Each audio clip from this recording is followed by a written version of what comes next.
I don't know if I timed that right. Okay. I don't think you did. Oh well. Hi, stream.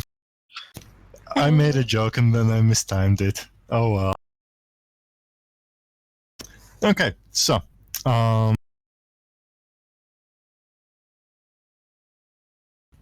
okay.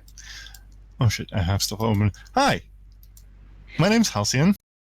I'm joined today by HB, Hugh, and Clouds, all lovely people, and we will be playing some Dungeon World.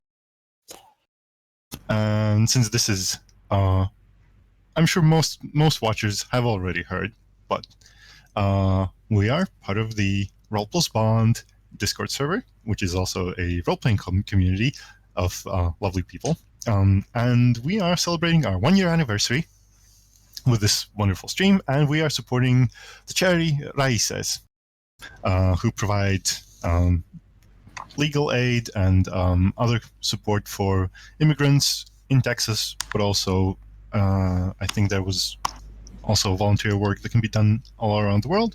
And if you have spare money, you can toss some money their way. It's a really good cause. But if you have more time than money, you can also volunteer. Every form of support helps. And as mentioned, today we'll be playing some Dungeon World, or as I like to call it, Dungeon World. Because this is a setting that I write in my spare time, which is all about the weird wells with weird waters. Ooh, there's a map. Oh, that's exciting. Everybody loves a well. There's a well. Where there's a map, there's a well. That's proverb number 1.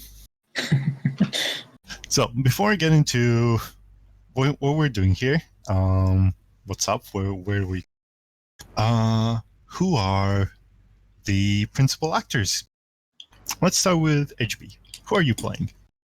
I'm playing Wintergreen, who is a I guess you describe her as a traveling trader. She's dressed in the she dresses very nice and speaks words good.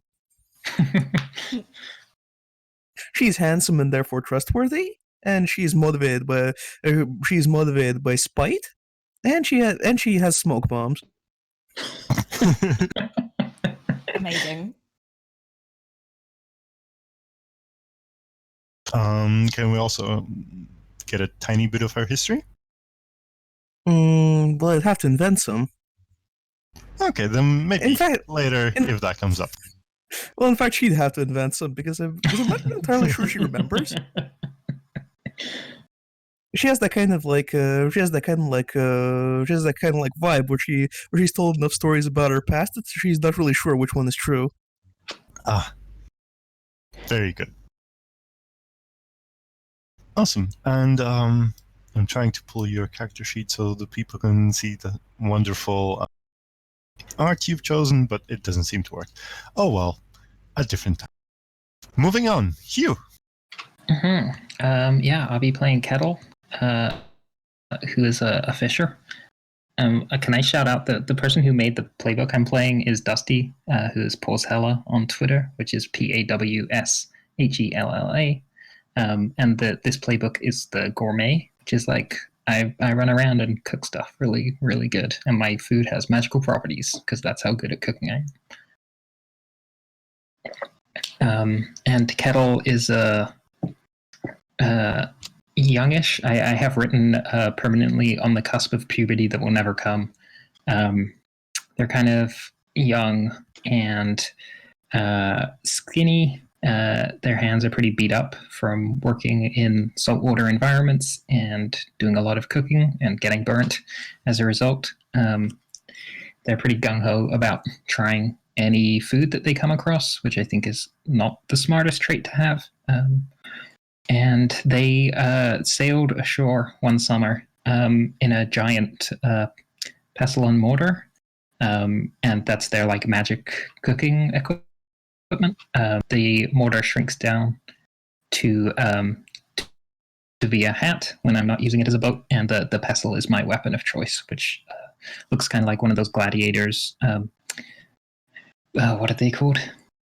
I have it written down somewhere. Pugil stick. Yeah, which is like a giant Q-tip that you hit people with. Yeah. Except this one isn't soft. It's not soft. No, it is made of wood. Oh, you did Oh. mean those gladiators. Amazing. I did. Yes, I did. Wolf, all of them. That's the only one anywhere. No, Jet. There's another one. Those are the Nice two kids in gladiators. All right, and Clouds. I am playing Allegra Combrio.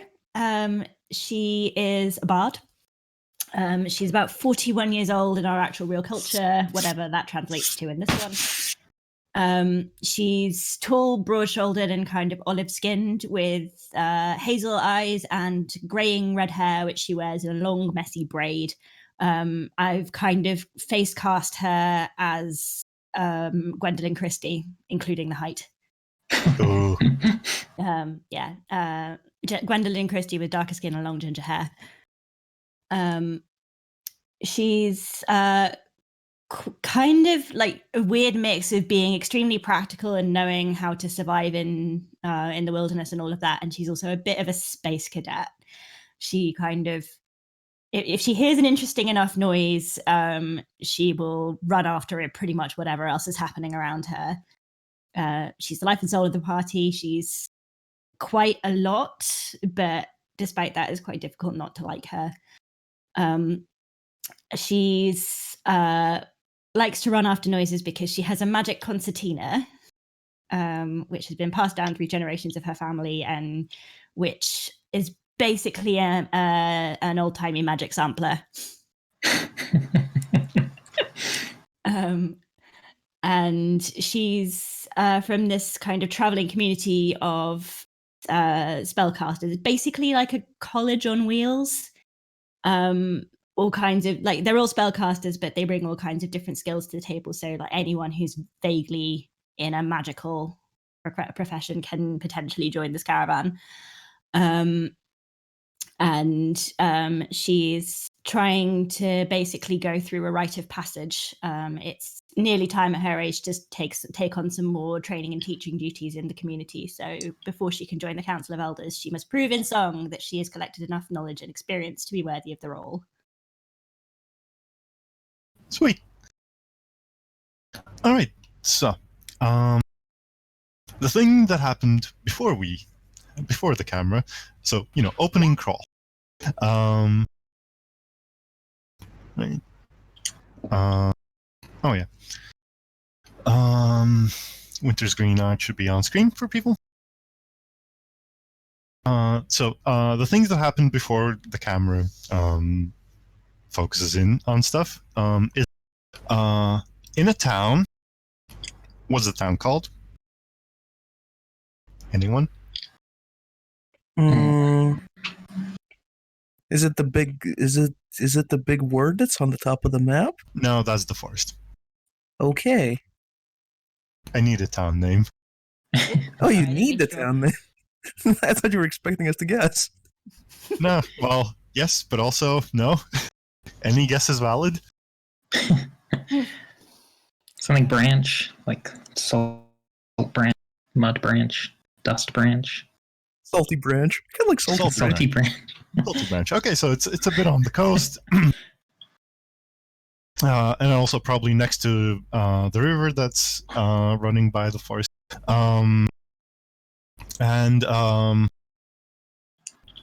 There, you all Thin Bry, somebody says in chat.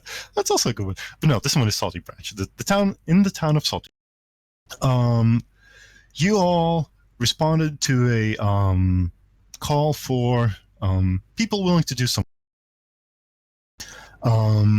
There's a explorer / trader named Ember Wheat who is planning an expedition to the south across the blasted wastes. And there are a lot of routes around that, but like being the first person to cross it, there's prestige in that, and also maybe. But the blasted wastes, as everybody knows, is a desert. It's rocky. Nothing grows there. Probably no water flows there. Nobody's been through it enough to figure out if there's like any oases or stuff like that. So it's an undertaking. And to that effect, he has dug up somebody who knows the deep lore of the area. How literally do you mean he dug up somebody? Very metaphorically. Okay. Aw. He's not a wielder of a magic shovel. But he's figured out that there's a way to make the trip easier. And while Ember is preparing other resources, he sends you on a quest to get the waters of the wall. And what he says is that the old people say that in the olden days, the wall quills were as common as wayside trees, placed there by builders beyond mortal memory. A single drink of the waters of a wall quill would fill the person with vigor enough to last another half-day of journey.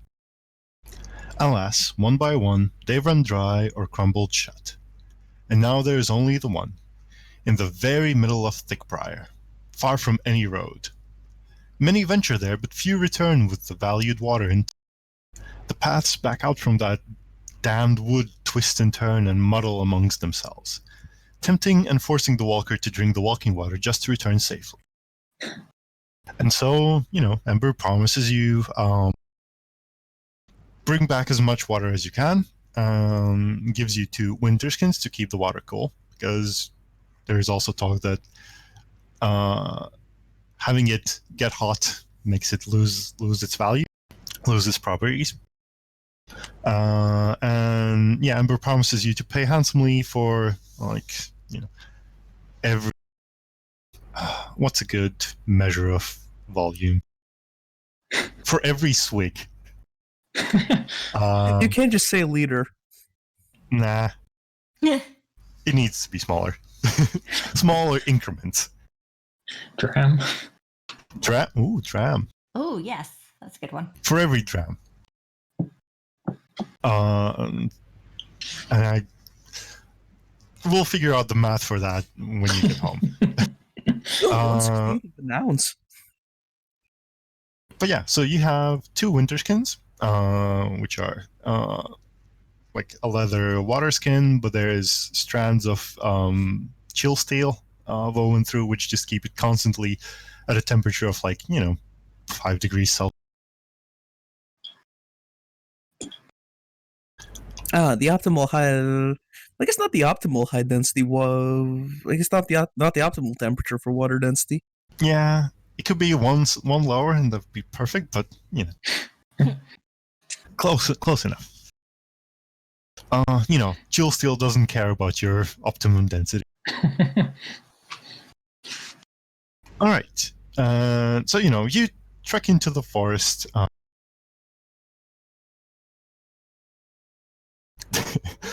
Good comments in chat. So you trek into the forest, and there's like a very clear foot, probably trodden by some animals, not by people coming in.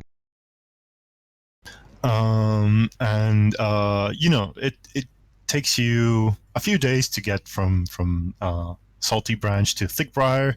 It takes you no more than a full day to get to the middle of the forest, and there what you find is a sort of very wide stone circle. It reaches like up to your ankles, and there's there's water.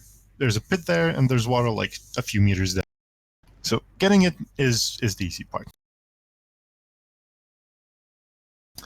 And the moment you pull up, there's even a bucket and rope there. there's no mechanism for it. It's just hand. So I guess who does the bringing up the water? Well, I'm not the biggest of us. I would definitely be happy to as someone who's like super into food. Like this is a great opportunity. It's water. It's almost food. It's almost food. Normally, it becomes food if you apply heat, though. Yeah, It's a consumable. Yeah, exactly. As a gourmet, like one of your special moves is forager, which is all about like finding special ingredients. And I think if someone's like, "Hey, go get me some magical water," there is no way that I would say, "Oh yeah, I won't get any for myself" as a as a cook. Like, I suppose that's a good point. Should I take it? Is it making a cool noise? It's only a problem if it's making a cool noise.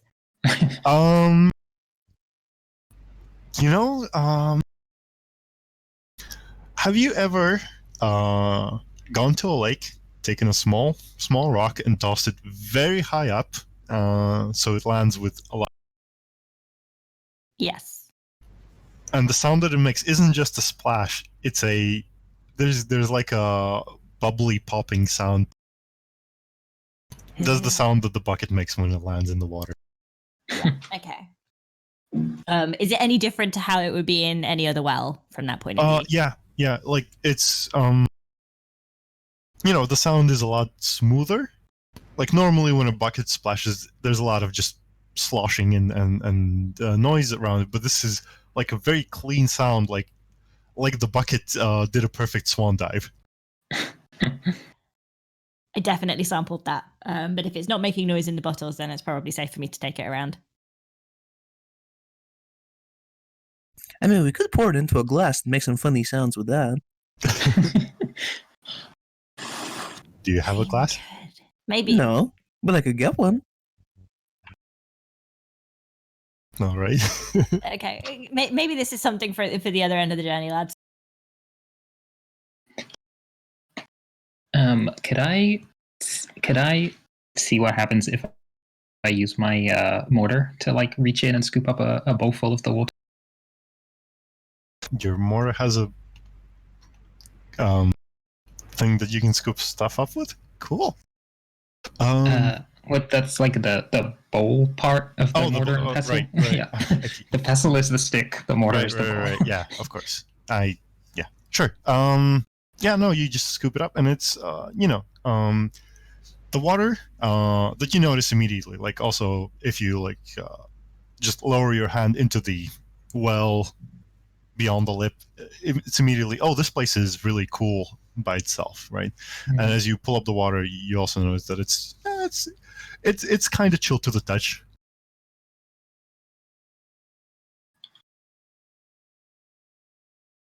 And I think one of the things that you specifically notice with your mortar is that the salt crystals that constantly jut out from some of the corners. Uh-huh. It's surprisingly effective at melting those. Oh, I kind of want to like dab a little of the salt water that's formed and like put it on my tongue, see how it is. It's still very refreshing, and like, do you just put a few drops, or do you take like a sip? Yeah, I think I'm just like testing the outside of the bowl kind of thing rather than like sipping from inside the bowl. Okay, in that case, yeah, it's like, you never knew water could like taste like this. Like, you're the gourmet. The water has different tastes, right? You're not misguided into thinking that water is tasteless. No. But also, like, it's delicious. But like, people generally describe that as being sweet, and it's not sweet. It's like it has like the tiniest bit of sourness and bitterness, but in a refreshing way. And it's like, and the salt is gone from the taste. Okay.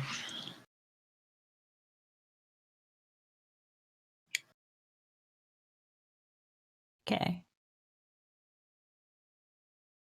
You shouldn't drink too much of that. I hear that the waters of the wall. I hear that the waters of the Walkwell can become something of a habit to people. I kind of want to just look Wintergreen in the eye and just like drink the bowl. Do it. Cool. Yeah. So immediately you feel like a warmth coursing through like everything. You've been walking for most of the day, and like there's a bit of soreness in your legs and your shoulders, and it just is gone. I mean, it's not like oh, it let up. No, it's just like snap, and you're like, oh yeah, I could walk another 10 kilometers. And take +1 forward to your next roll. Yeah. Cool. Yeah, and I think I'm just like, mark that. I think I just want to. Okay, yeah, good. I just want to tell Wintergreen like, if this was an ingredient, if we made tea with this, if we were I don't know, boiling something in it, even just washing vegetables, I think it would be incredible. Yes, I suppose so. Yes. Do you have any solution for us to carry more than perhaps we were meant to carry? How big can your cheeks go? Bigger than you'd think. There, I mean, that's something. I think Allegra just kind of looks mournfully at her concertina and is like, I think this would break if I put water in it. I mean, that doesn't mean you shouldn't try. Listen, I'm willing to ruin all manner of things, but not this. I suppose we could make something that could. Hold some water. Could do that. Or I suppose we could just take these 2 winter skins full of water and then take them as far as we can. Yeah, and skim a little off the top. Are they going to notice? They're not going to. It's fine. Maybe pour out half of it, cut it with some river water. The usual thing. I am disgusted by this idea of like, oh, we're gonna dilute some ingredients. I cannot believe anyone would even suggest doing such a thing. No, we keep the good stuff. They get half river water and half Walkwell water. It's just the principle of the thing, Winter. There's just the one Walkwell anymore. How would they know if it's better or worse water? Thing I want to make explicit here is kettle. This probably like dawns on you is that a swig of walk water is not only going to give a +1 forward, it's also going to heal for 1d6. Okay.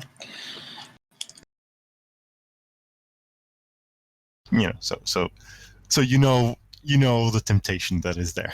Mm-hmm. Well, in any case, let's quit faffing around. I suppose we can come back later if we want to. Sure. Get our own supply. Yeah.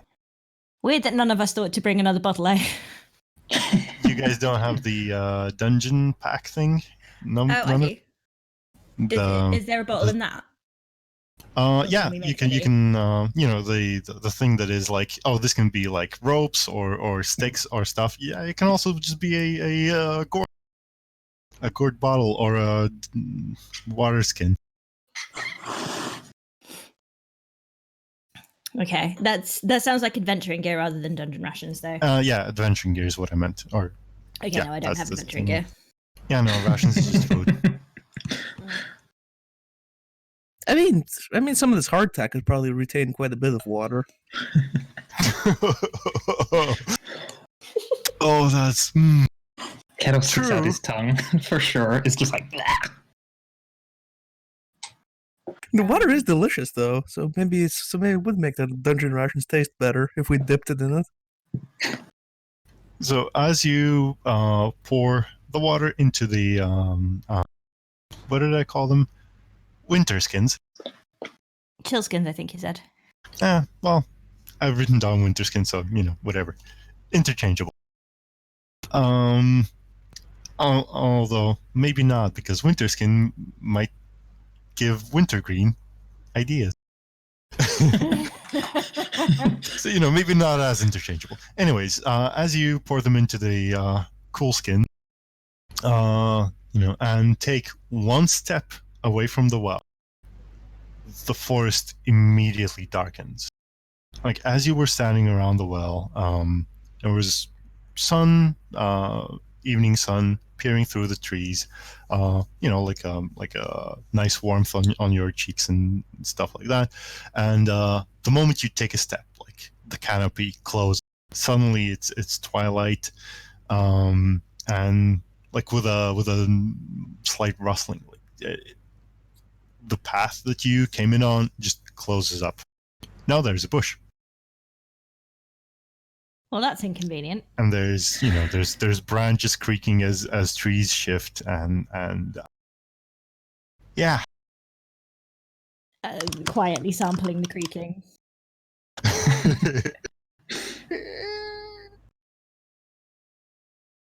Is it just me, or do these woods suddenly look far more foreboding? Not just you. Good, good. I was kind of psyching myself up for this, and I'm glad to see that. The woods have not disappointed.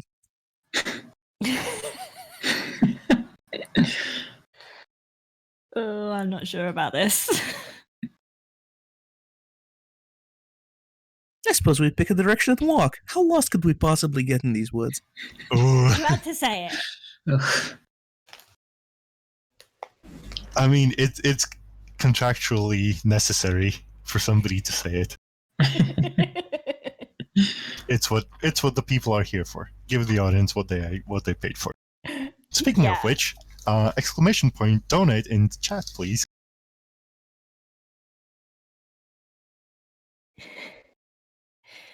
Yeah, I think Allegra in particular is like, this is what they say in all the stories where everything is about to get really terrible. How could you? Well, maybe if I say it, people won't believe me. Mm. You have to get ahead of these things. Kettle has like put his motor back on his head and is already just like striding into the bushes. All right, so this is going to be a perilous journey, which you're going to undertake. I guess one thing before that, since it was afternoon coming on to, do you want to start trekking into the night, or do you want to make camp first? I feel like the longer we stay here, it's only going to get worse. Yeah, I'm keen to get out as quickly as possible. All right, cool. In that case, undertake a perilous journey, and since you're trekking through the night, whoever is the Trailblazer is going to be the one who determines how fast you get. The Trailblazer takes a -2 penalty because it's night. Will we be crossing any bodies of water on this journey? Not yet. There will be a thing that comes up which has water. Okay. Thanks for reminding me that is a thing that is relevant. Uh-huh. I was like, I can take that -2 penalty and just succeed. It's fine. You're not crossing the well, are you? Oh my god, is that an option? No, sorry. Anything that's puddle-sized in surface area probably is not something that you can trek over. Yeah, if we pour the water benefits out from that. first. Yeah.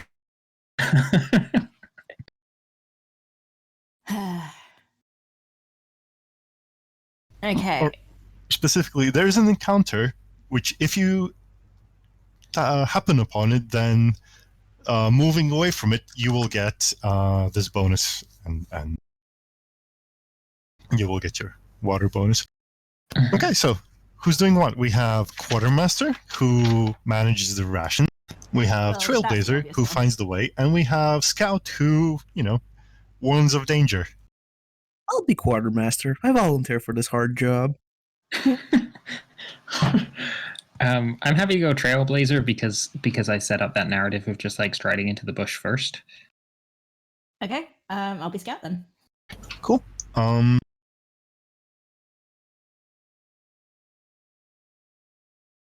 Your character sheets don't have this on them. Does it? No, of course not. Okay. No. It's just Well- by nature wisdom. Yeah. Okay. Well, just click on your whiz modifier, and Oh dear. that's gonna be your roll. So I'm with +1 forward, but then -2, right? Yeah. Okay. Nice. Ooh. Team. Here goes nothing. Yeah, okay. Oh yeah. You Hey! can This I mean, God, we- this we reminds me of that succeeded. previous game that we played where we just couldn't succeed on any perilous journey rolls. All right. Cool. You feel like you make a lot of progress. Let's see. What color do you want your travel path to be drawn? Um, Red. Red's a classic. red. No Yeah, one's I red was- being colorblind, are they? I'm not. No. Me neither. Cool. Ba-ba-dum-bum, bum-ba-dum. Okay. So you feel like you've made a lot of progress here.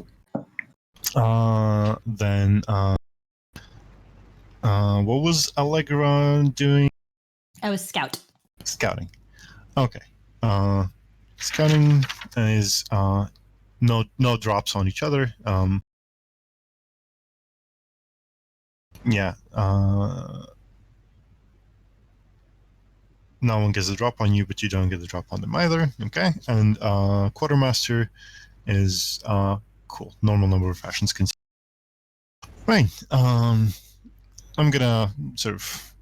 Rations are boring unless there's a lack of them. So if you fail the rations roll, then I'm gonna give you negatives. If you roll a 10, you're gonna get 4.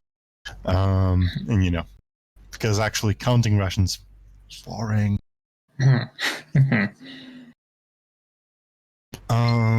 Right, and given that, as you are trekking, I will. Okay, I have.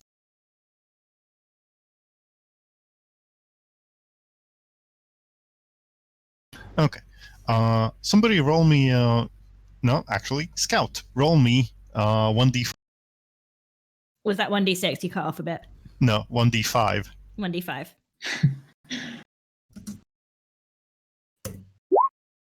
Oh, come Number 1. on. Okay. Well, good news and bad news. As you're walking along, you and it's dark. It's dark. Like you do your best to scout ahead, and you're like, okay, it looks like if we're going roughly in the same direction, we will have to try to cross this swamp.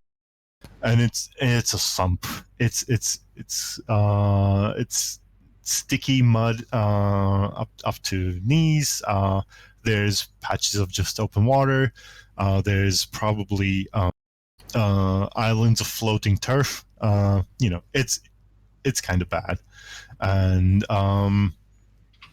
stuff. But you sort of succeeded. You think you've spotted like a relatively safe path across, or something that doesn't ask you to just swim the whole way. And as you're walking, there's just water is starting to come up to your ankle. Ugh. I think I sort of nip back and relay this to the rest of the group. Okay. There's a big swamp. We can probably get across it. I think I've figured out a way across, but it's going to be gross. Just warning. What kind of path have you figured out? There's there's a few islands. Like we might have to swim a little bit. Sorry, but there's basically like a little pattern of islands across there, and if we feel good with our jumping feet, then we could probably manage without getting too muddy. Well, that seems fine.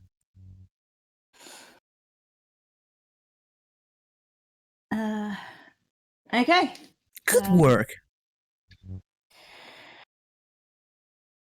And so as you head into the swamp, you start to make your way across.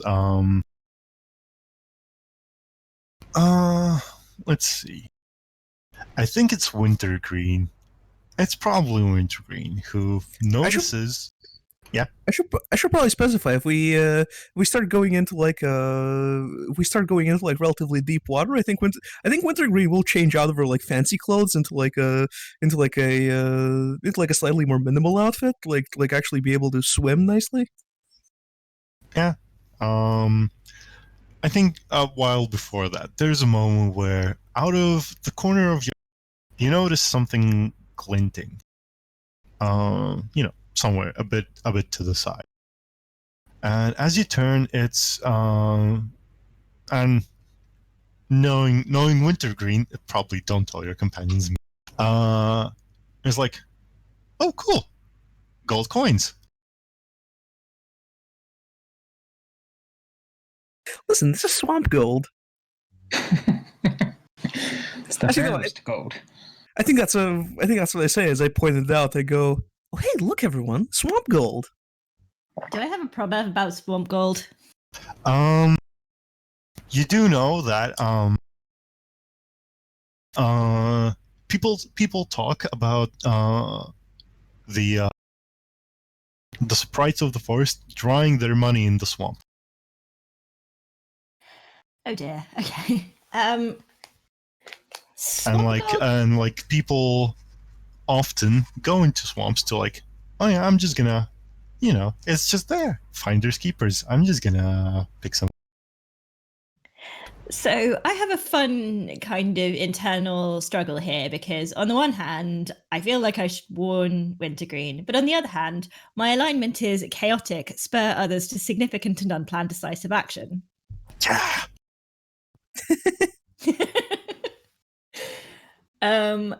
So I think she possibly just kind of is going to lie back and see what happens.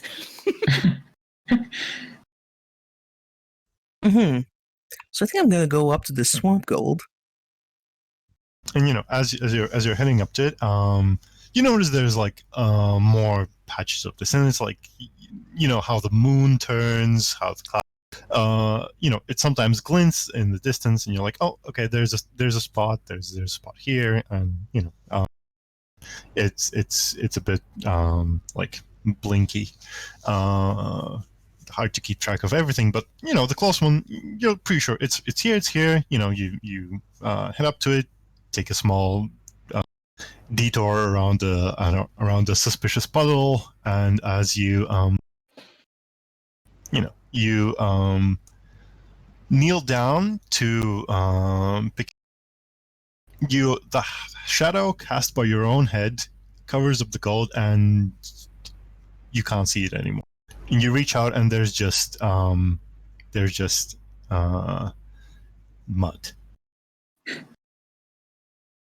What if I look away from it? You look away. You keep grasping at the spot, and it's just mud. Whatever was there, it's and when you get up and you move your shadow away, that gold is. Oh, so whenever my shadow falls upon it, it disappears. Yeah. Well, I guess I'll circle That's around what the happened. gold, and so that my shadow no longer falls on it. You look around for where's the next bit, and it's like, okay, yeah, it's a bit more precarious. There's a small jump you got to make, but it looks like a simple jump, and head up to it. You're on an island. It's fine, probably. Right. You circle around. It's still right here. Your shadow is away from it. Give me a defy danger with dexterity. Oh, very nice. Let's see. Yeah.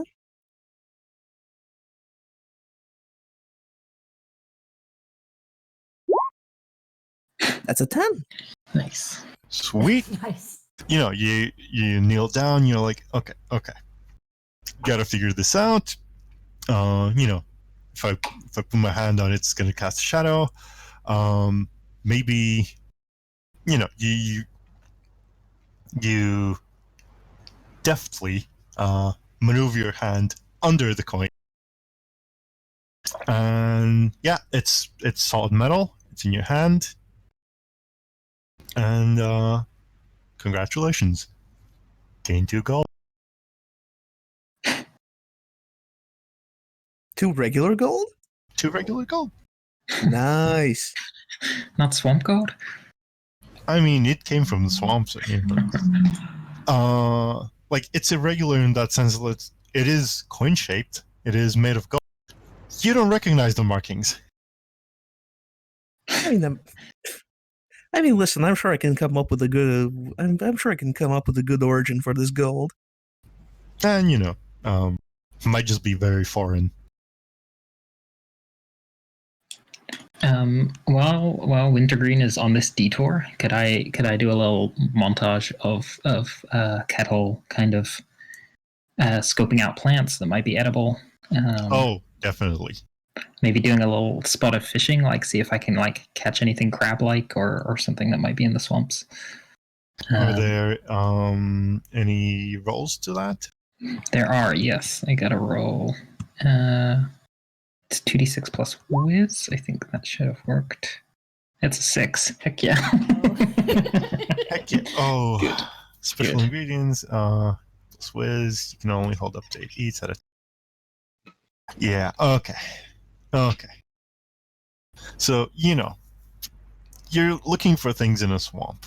I'm like, okay, I'm just gonna go over here. That looks like a cranberry bush. Oh, no cranberries here. You think about it. Is it the season? I'm not sure. Maybe just somebody ate them. That kind of stuff. And then you head over to like a different spot, and there's nothing interesting here. And then you realize, oh, hold up.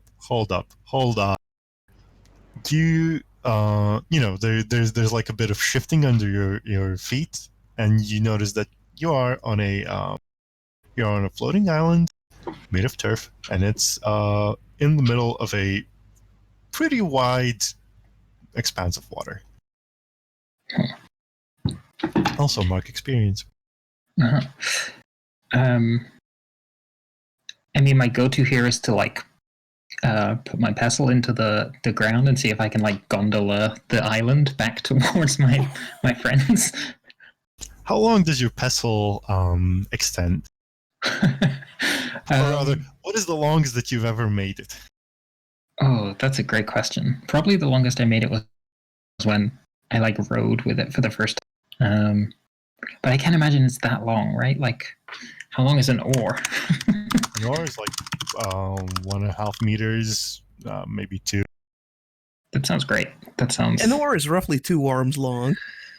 Typical skulls are around 284 to 290 centimeters. Well, it's much longer than I expected. Yeah, let's say 2 meters. Okay.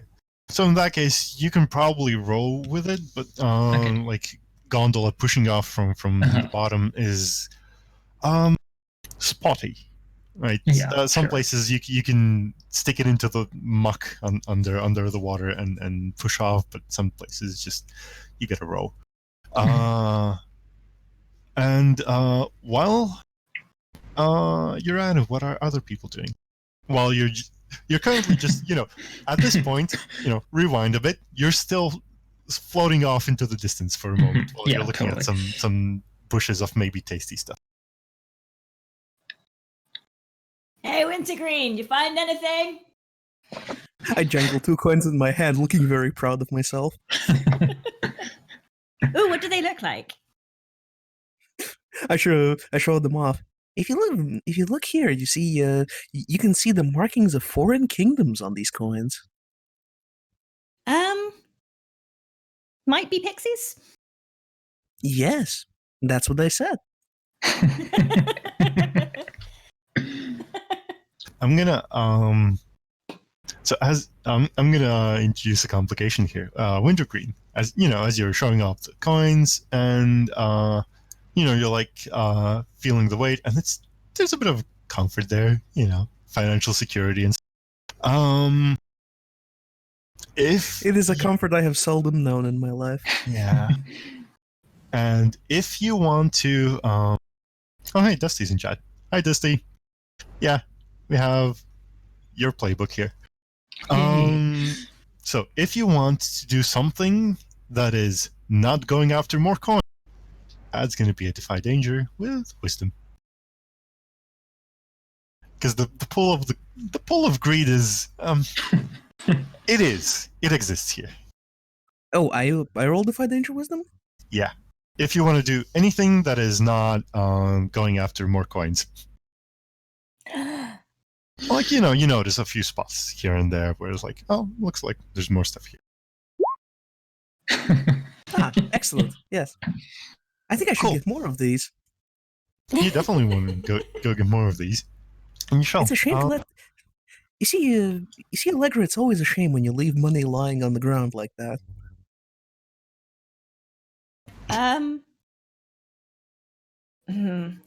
Take XP. That's Allegra saying the thing. I think Allegra's like still very much in the what happens if I just don't say anything. Allegra is just composing a ballad about this. Yeah, she's like, I don't know if she has paper on her and is like sketching the markings on the coin so she can take it back to the settlement and be like, hey, found these. I think she is gonna probably start looking in shady corners in case she can see anything that looks vaguely humanoid, though. Because if there are pixies around, she wants to know about it. Yeah. Like there's nothing immediately obvious. You can do a what's the name? I keep forgetting. Discern realities, yes. That's yeah, what discern I was realities. angling It's for. different in every system. Yes, I was angling for a discern. Why can't I talk? I was angling for a discern realities there. Let's go. Oh, come on. Woo! That was a 5. Okay. Can't see shit, Captain. Can't see shit, Captain. Say, not Allegra, only do you have that, some like kind of fishing rod? So the thing that happens here, the thing that is basically happening right now, all of you are wandering into the swamp and find yourselves in positions where you are sort of isolated. Like either you gotta swim or trudge through chest high water and sticking mud to get anywhere, or boat. I think Allegra kind of looks around at the fact that everyone's got some distance between them and is like, oh boy, we shouldn't have let this happen. Bad things happen to people in stories who do this. Mm-hmm. But now that you have let it happen, aren't you curious to see where it'll go? I'm curious to see what happens to everyone else. I don't want to die. Well, that's hardly the adventuring spirit, is it? I think more than that, I don't want to get water in my concertina. We've already been through this. She's kind of yeah. Well, grumpily that's trudging through understandable. chest high mud, holding her concertina above her head. All right. So, let's get back to Kettle.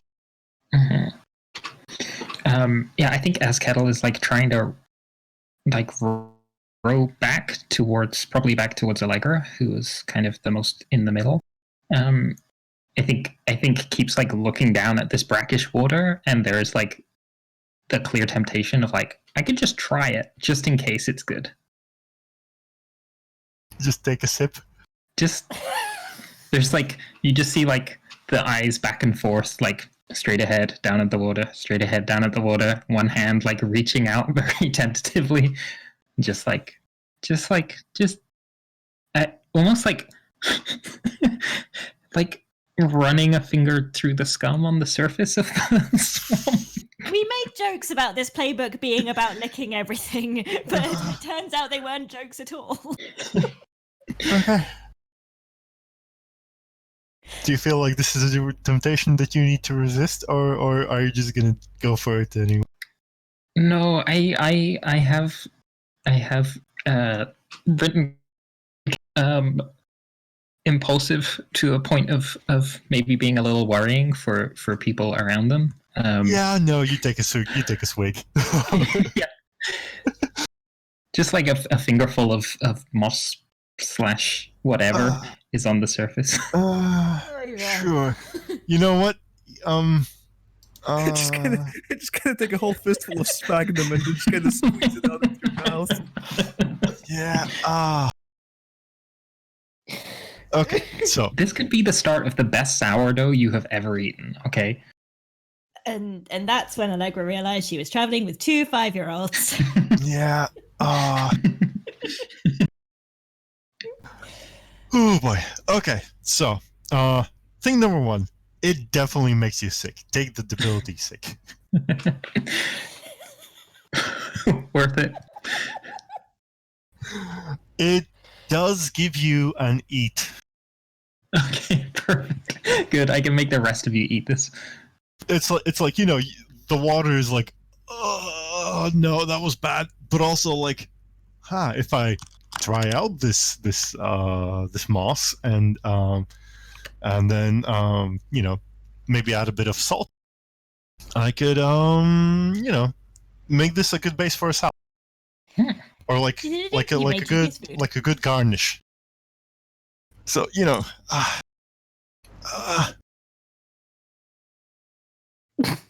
sorry, Klaus, did you say something? You made dubious food. Yeah. Congrats. Thanks. Worth it. Mm-hmm. You made food? Question mark? You made an eat. Whether or not that's a food, who knows? God, this is already immediately my favorite playbook. Yeah. So Good. Good. Okay. Meanwhile, are you thinking of ways to get out of your predicament, or are you just chilling on the island for a while? Yeah, I think it's just more of this like trying to row back. I think maybe now like feeling a little queasy and calling out to Allegra, who is both Wintergreen and Allegra are older than Kettle, I think. So I think it's like, when your tummy hurts and you just wish someone would take care of you. That's Kettle right now, and he's just like, Allegra. Oh, what's up, sweetheart? Just like feebly rowing, like. You Also, look a bit peaky, love. You all right? Kettle, how big is the island that you're on? I think it's like I can kneel on it and comfortably put the pestle in either of this island, but I don't think it's much bigger than a seat cushion, like a sofa cushion maybe. And yeah, have any of you ever been on like an inflatable mattress on water? Sure have. Yeah, this is essentially the same sort of stability level. So if you kneel on it, it's fine. If you try to stand up, it's gonna tip over. So it's one of those situations. And that's also the same thing that's under Wintergreen's feet, except you decide how large it. And on that note, Wintergreen, I hear you're pursuing some gold. Yeah, to that end, I'd like to scout some gold. Actually, find the good gold among all this pixie gold. Discern lucrative opportunities, please. That would actually be a very good move for a playbook. Yeah. Well, here is lucrative. Yes, 6. Oh boy. Oh, we're never getting out of this alive. Oh boy. Okay. So you do the thing. You do the thing. You look for okay, there's some, but that's like literally on a single reed in the middle of just the thickest mud and the oiliest water. Like, bad idea. You turn, look elsewhere. Okay, that one looks nice, but it's kind of far and you still need to get there. You turn to look at the next thing and your island tips over. And it kind of partially tips over, partially breaks apart, and you just fall through. And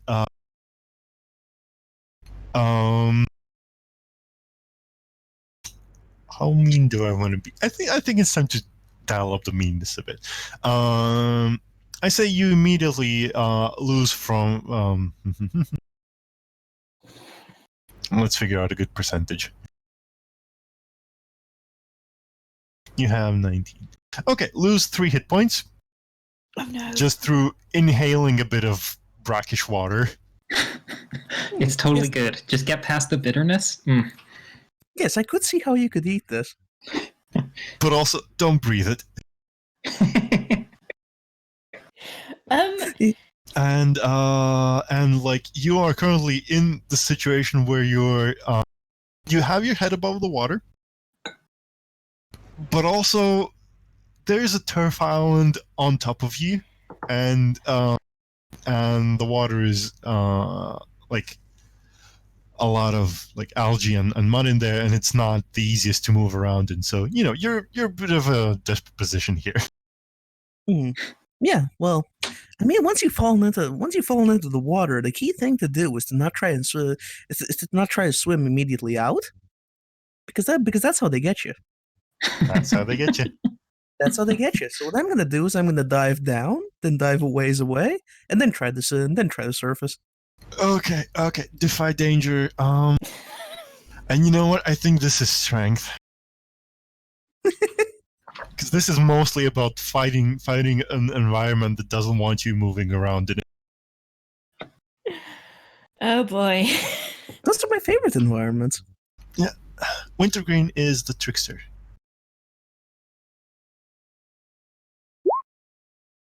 Nice. Hey, there's an 11. I'm strong. Oh. Winter strong. So yeah, you kick off the island and it breaks apart a bit more. It frees up your shoulders, and you get a nice straight dive down. Get all the roots off of you, and then you come up, and it's like, okay, you are soaked through. It's it's not just soaked through with water. It's oily and muddy water, so there's stuff clinging to you. But in terms of ability to swim, you're fine. You can make to any shore you want. Also, did you have smoke bombs on you? I do. You're probably gonna have to try them before you can use them. Listen, I intend to. Okay, cool. Right. How's Allegra and Kettle doing? I think Allegra is doing her best to comfort Kettle from the chest-high mud she's in while trying to hold Tina out of it. I'm gesturing and you can't see me. But yeah, does it look like Wintergreen is under an enchantment or something from this gold? Definitely not anymore. Okay, good. A good cold dunk in and mortal peril definitely cleared all that. And like, if you do you think you have that kind of sight? You think that makes sense for you? I don't know about that. Although like I reckon Allegra's probably seen people under enchantment before because she's from a community that likes to experiment on each other with magic. Okay. Then probably you don't get the Yeah. detail that I was thinking of. But like, if you look at Wintergreen now, she seems clear-headed. Okay.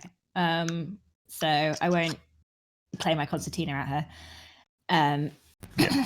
Thank you. I appreciate it. Rude. I think probably Allegra has concluded that people are getting hurt and this isn't fun anymore. So No. she's gonna like make a real push to get to the other side of this swamp now. Okay. So I think the problem here is that you are in sticking mud, sucking mud, and this is either a strength or a dexterity roll, depending on where you're putting most of your. As in, if you're focusing your attention on not losing your footing and keeping upright, then it's going to be a strength roll, because that's the part where you're not, that doesn't come automatically, and vice versa. If you're focusing on just making progress forwards, then I'll want a dex. I'm gonna say it's dex, probably because Allegra doesn't mind getting muddy. She just wants her concertina not to fall in the swamp. Okay. So I'm gonna roll Defy Danger Dex.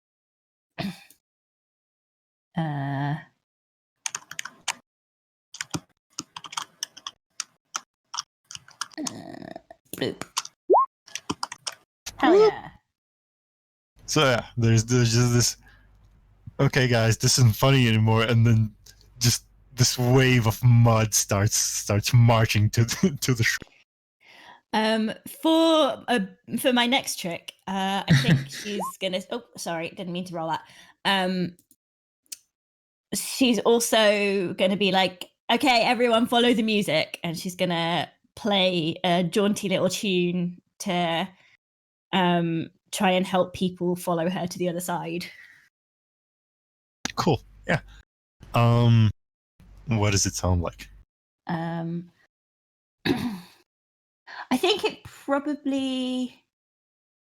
I'm trying to think if there's any sort of.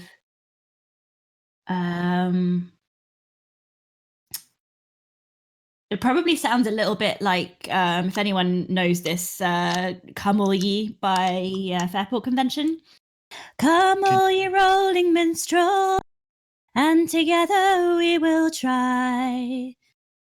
So a little bit like that. It's quite it's got a good steady pace to it. Not too fast, because I don't think speed is necessarily going to be the most helpful thing here. Yeah. Okay. Cool. Thanks, Chris. That's really nice. Yeah. And I think with your guidance and good motivation and a bit of clear-headedness, everybody makes it to solider ground on the other side. Nice. So you are in good position.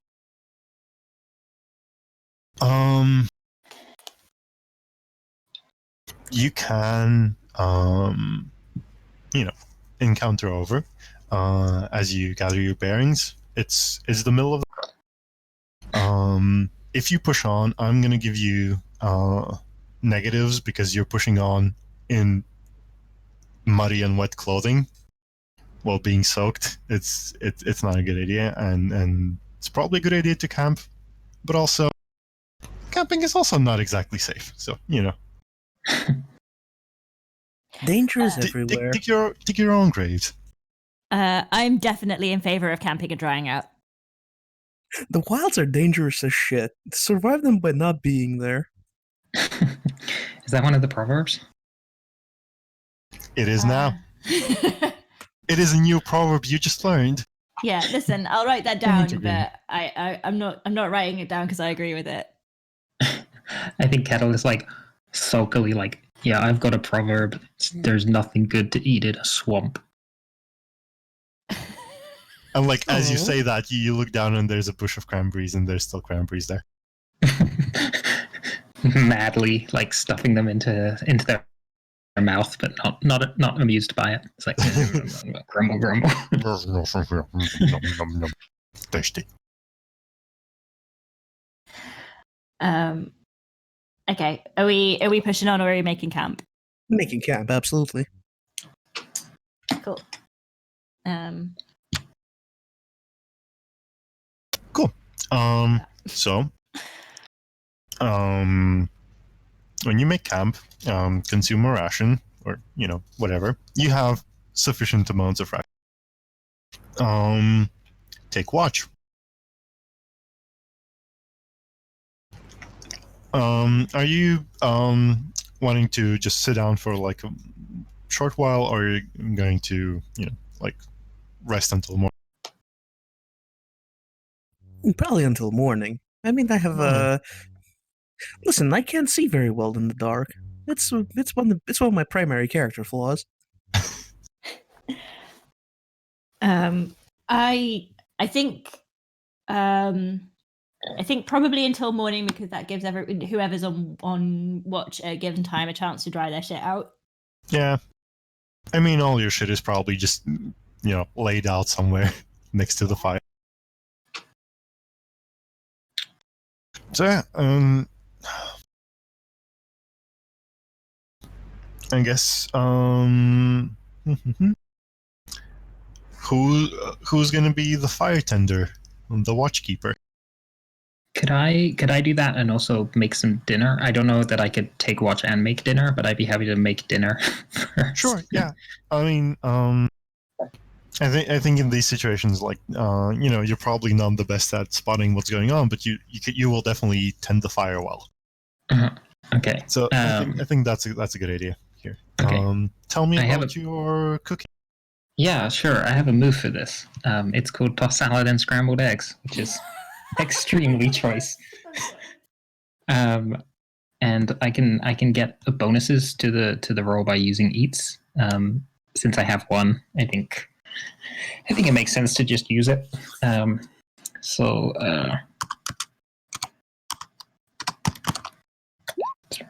it's an 8. Yep. So cool. This means we can pick from one of the following things. We can get prep and health back. We can get XP and clear stunned or confused, or I can make you like me more, basically. So I think this is using that mix of the cranberries, and it's like grinding up the cranberries into the beginnings of like a sauce and mixing it with this swamp moss and then like using that to like simmer probably some like fiddleheads or something like that. Mm-hmm. It's pretty simple, pretty earthy, but a bit tangy. As always, really good salt. And as is his custom, Kettle throws a pinch of salt over his left shoulder just in case. And yeah, I think serves up the meal to everyone. I'm gonna say it's invigorating. Everyone takes a point of prep and 1d4 temporary health. Sweet. Everybody roll that.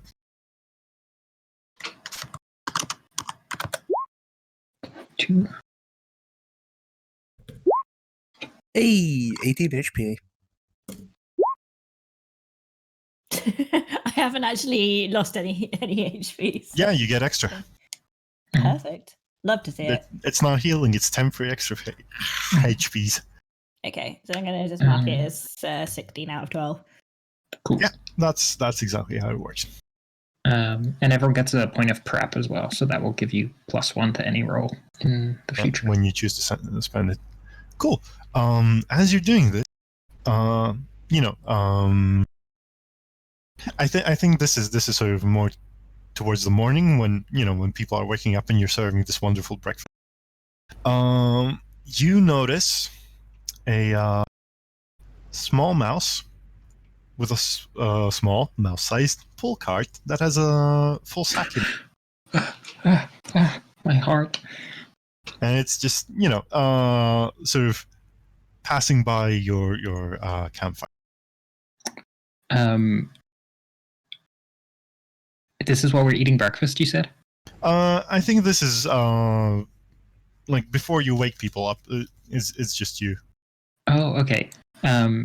Then I'm gonna call out to the mouse and invite them to have dinner with us or have breakfast with us. I can definitely portion off a little of this for a mouse belly. The mouse clearly doesn't speak human, but is like, when you put a bit of food for it, it stops, looks at you with a bit of suspicion, looks down, lets go of the pull cart, because it is pulling it with its four limbs. Mm-hmm. It doesn't have like a yoke or anything. It's just a mouse-sized horse. No, it's a mouse and it's using its four limbs to pull a cart. So picks up. Does it come in pieces or? I think it comes in pieces. It's like a fiddlehead. So yeah, so it picks up a bit and is like, sniffs it, looks at you with a bit of suspicion. I make a show of eating one. Okay, yeah, and it's like takes a nibble. It's like, okay, this is good. Eats it. Looks at you, does a little bow, and then carries on with its. I just kind of nod my head back, and I'm content to let the mouse keep going. I'm starting to think that maybe these woods aren't all bad. I really feel like we've turned a corner after yesterday. Allegra just buries her head in her hands.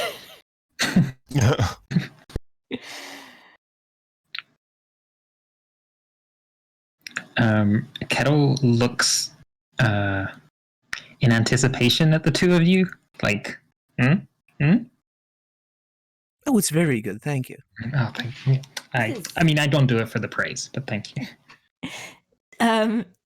This is wonderful. Maybe you should come to the caravan at some point and teach some of our cooks. I Come think now, Kettle... that's insulting. You shouldn't ask a chef to pass down all their secrets at the drop of a hat. My apologies. I mean, it sounds like what you're offering me is a adjunct professorship there. Certainly visiting lectureship. Okay. Don't fall for that one. I've heard of these visiting lectureships. Oh. They're really bad ships. Right on those. All hulls sink immediately. Tattered sails. Underpaid ships.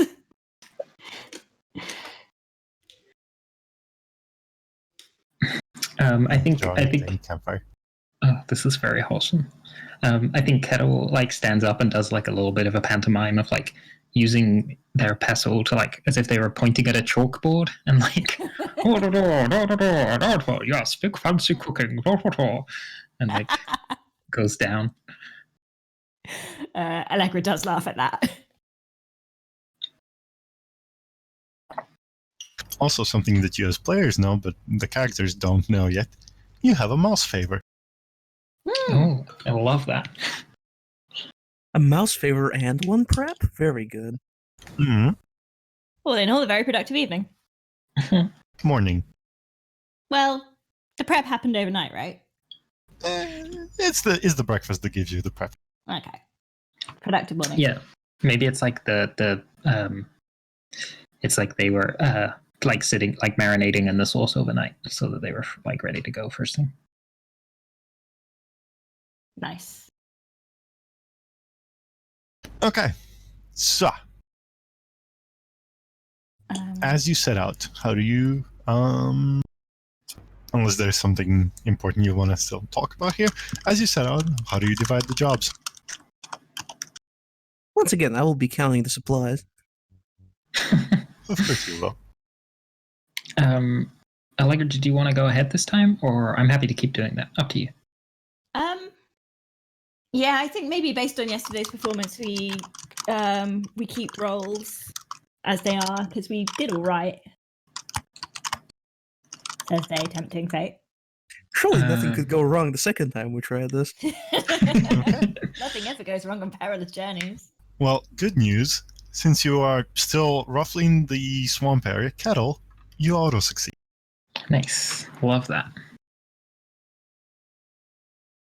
Let's see. So yeah, I'm gonna roll mine.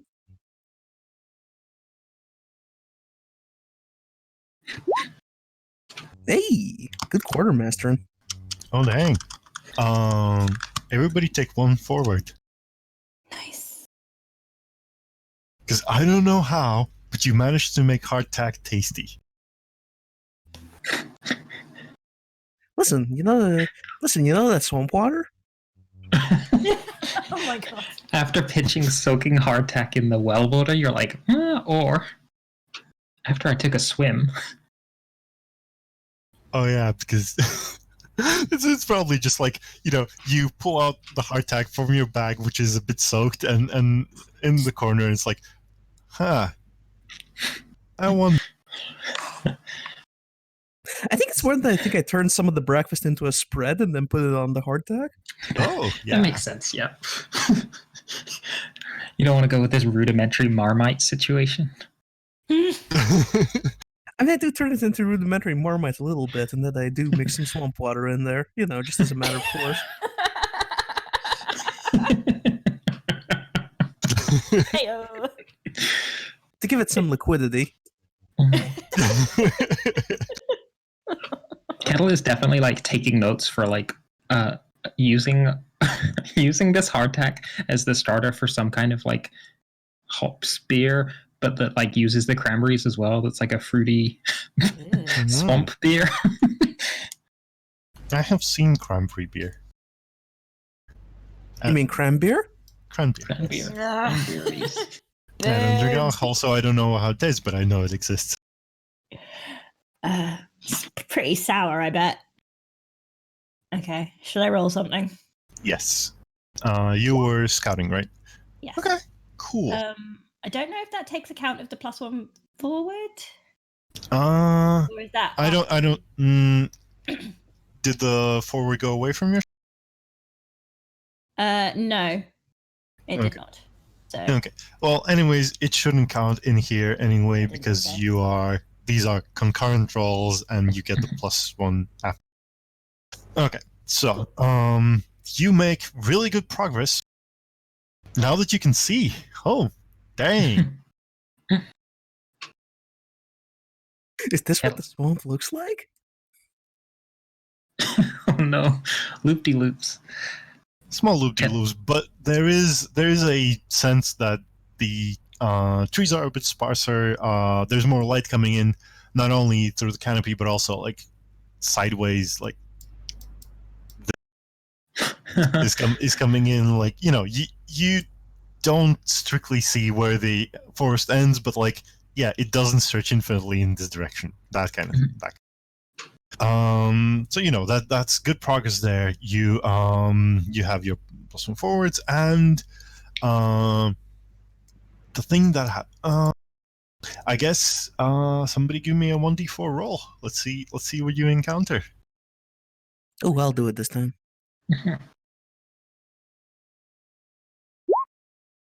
My favorite. It's a 1 again. Right. So Scouty scout face. You, at a good distance, you notice that you are approaching a clearing, and long before you stumble into it, you see that there's some buildings. There's like there's like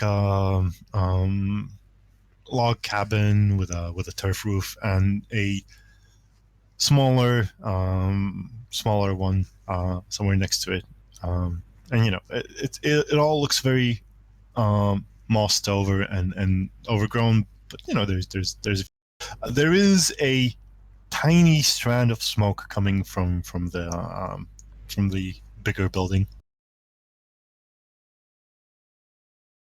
Okay. I think I try and go a bit closer and investigate, but like sneakily. Okay. Yeah, go roll and stuff. So you know, what you notice is that it's a what's the word? It's a homestead. Like, you know, there's the bigger building is clearly the house that somebody lives in. There's a well with a crane. I love crane wells. And there's a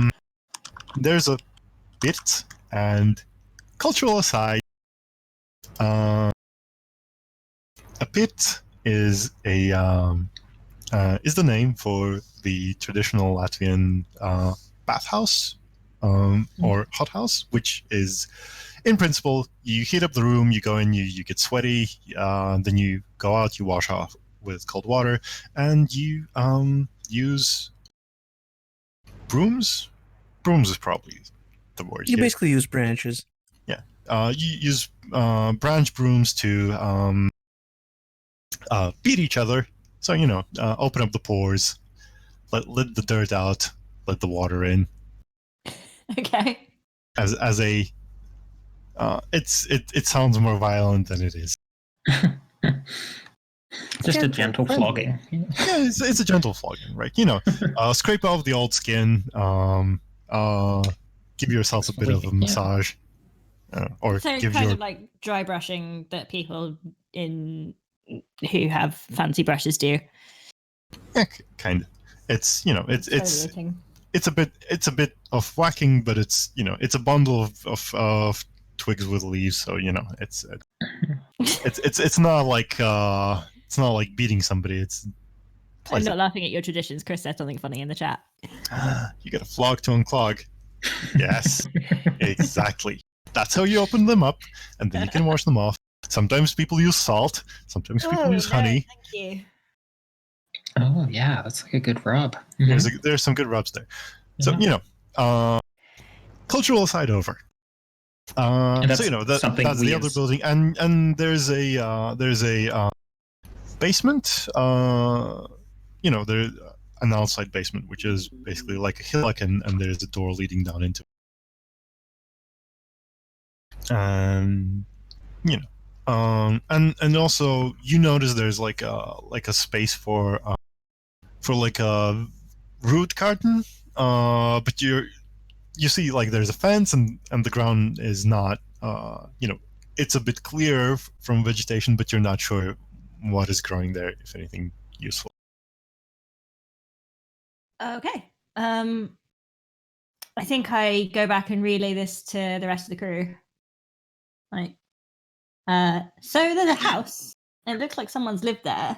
Someone lives there because there's smoke coming out of the chimney. Do we want to see if they're friendly? I mean, if they're not friendly, I bet we can talk to them and make them friendly. Yeah, I reckon so. Says the person with +2 charisma. Yes.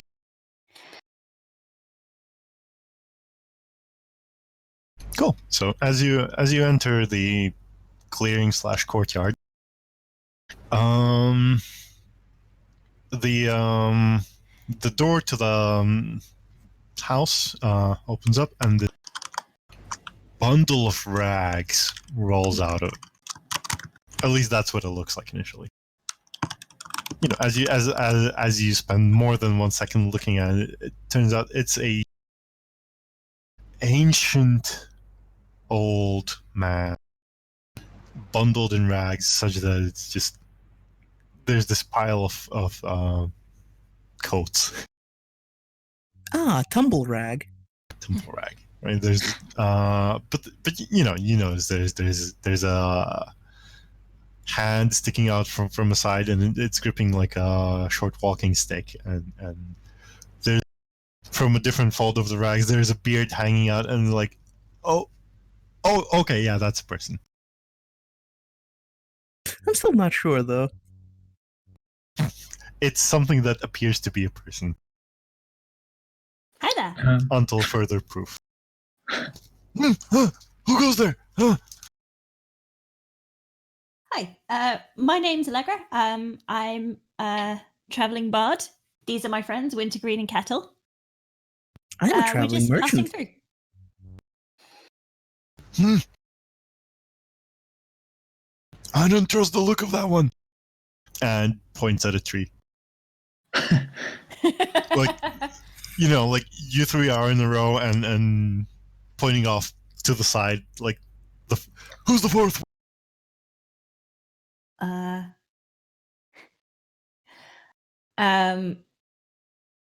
don't worry about her. She's not with us. I don't She think will be Allegra staying trusts for a outside. second that that the tree has not followed us.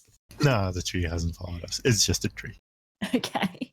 I mean, the tree has sort of moved, to impede your passage, as everything in this forest wants to. But, it's not going to just up and run after you. Yeah, don't worry about her. She's going the other way. Okay. What did you say you wanted? We're just passing through, and we noticed that there aren't that many people living around here, so we just wondered if you had any tips for getting out. Oh, yes, I know this forest well, but you see, I'm very old and my bones hurt. Look, I know it's a bit uncouth to be asking things from random passersby, but Oh, please, let's sit down and have a smoke about it. but I haven't had a proper wash in ages. I just don't have the strength in me. If you wash me, I will help you. Okay. Are you sure? I think. I tend to get into all sorts of things, but I tend to get into all sorts of things personally. But I have never so readily volunteered to wash an old man. Listen. I come from somewhere where we're on the road all the time. You just got to pitch in where you can sometimes. I think I look at them again. Okay. Allegra, elderly washer. I would like to volunteer that one of Kettle's gear is Oh my God. poultices and herbs, and I would be super happy to make up like a turmeric ginger kind of anti-inflammatory poultice to apply to this old man to help his aching bones. Okay, cool, yeah. That's definitely gonna help. Okay, so here's the deal about washing the old man. Let's see. The pit is in a bit of a state of disrepair. So it hasn't been heated up in a long time. It's a bit dusty, so you would probably have to clean that. And like, okay, I think I'm going to start from there's a lot of things that are in disrepair, and things you will need is you need to provide some heat in the pits, which probably involves some cleaning it out. You will need to get both some to be heated up and some to be kept. You will need to get some new brooms because the old ones are just bare branches, which still functional, but it's probably used. And you will need to get firewood for the place. Okay.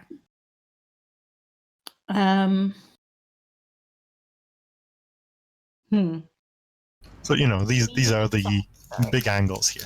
Ask me anything about them, and there's things that are obvious and things that are less obvious about them. Just Okay, I think Wintergreen is going to go over and inspect the bathhouse. Okay, so in a bit of a deja vu, the fireplace is full of ash.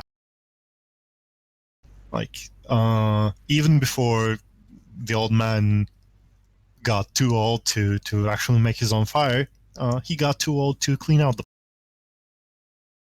And you could still make a fire there, but it's full of ants. It's not full of ants. It's full of ash. So it's going to be a smoky fire if you. It's going to be a smoky fire, and even more importantly, it's going to be an ashy fire. And the construction here is that it's not a place with a chimney. It's the fireplace is sort of in one corner of the small room.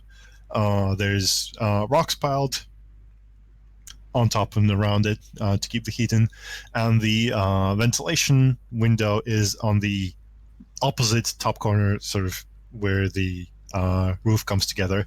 So all the hot air from the fire goes through the room, heats up the walls, the furniture, and then goes out. And so the idea is that you burn the fire, you heat it up, then you douse the fire, let all the smoke out, let some fresh air in, and then there's rocks and heat in the walls that keeps it hot.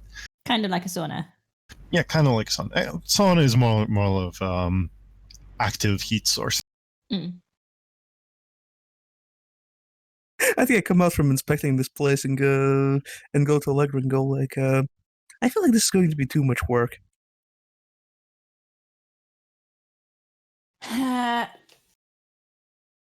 Plus, I cannot guarantee that. Have you seen the look on that old man? If we scrub the filth from his bones, I think he'll fall apart.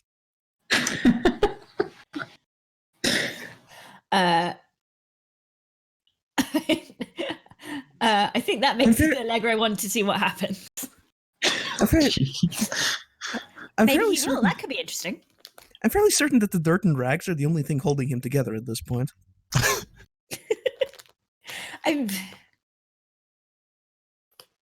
Why don't we find out? Look, I think if the stories have taught me anything, it's that if you meet an old man who asks you to do something weird, then they're probably magic and something cool is going to happen. So I say we do it. Well, clearly you haven't heard all the stories about the old men who invite you to participate in some sort of magical challenge and then use that as a pretext to eat you. I'm willing to take that risk. I suppose. Well, I suppose that's your choice. In any case, I think I'll go and inspect this house. Something is not quite right here. Don't steal anything. Listen, I would never. Okay. Sure. And to that end, I'd like to discern realities about the old man's house. Yes, please do. Yes, perfect. Are you power gaming for leveling up? Yes. No, if I was power gaming, I would spout lore. Good point. As an aside, the thing that you said about old men being magical, that is literally the proverb that I would have given you if you asked. All right. Sure. Yeah. You walk in and it's like, okay, well, there's the bed. There's a small table. There's still sort of remains of some sort of root that has been recently been eaten on the table. There's a Wait, you mean like a true root vegetable or a tree root? no, like a root vegetable. Okay, good. You know, or whether or not it's a vegetable, it's debatable, but it's a root of a smaller plant. So, you know, something that is at least of the texture that you could eat normally. Like not the kind of root that the June bug eats, but the kind of root that like a person eats. Yeah, yeah. I mean, you know, yeah, that kind. Like a dandelion root. I don't know, maybe. So yeah, you know, there's a fireplace. This one with an actual chimney. You know, there's a pot hanging over the very low fire. Yeah. And like, it's a house. There's a wardrobe. It's everything's a bit slanted.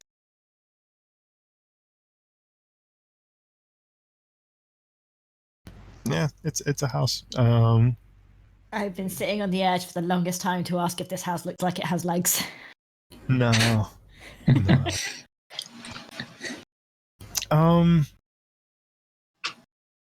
In Back in its fact, youth, this house could really dance, but now it's settled down. in fact, I think I'm gonna take away your prep for this kind of role. It's sort of like, you know, there's got to be something wrong here. I'm like, there's a disappointment where, God, this guy's just so mundane. I mean, everything about this guy is mundane except the way that he looks. Yeah. And you know, the disappointment is sort of brings down the mood that you had, the good mood that you had from the good food. Cool. So, how's our? Actually, dang, I'm supposed to have +1 forward. I forgot to note that. I do have right. one question here. Right, yeah, never mind. Right, because that automatically applies, so you can't lose it as well. Back, rolling back, you get one question. Yeah, I do have one. I do get one question, which is, so many good ones. But I mean, obviously, what here is useful or valuable to me. Obviously,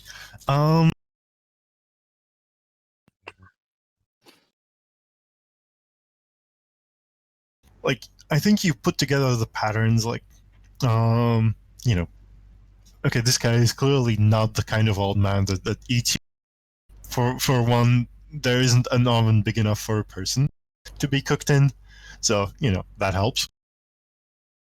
But what if he's an old man who's really into paleo? Just eating raw, yeah. And still, you know, you could check this, check the cellar and and stuff, but like,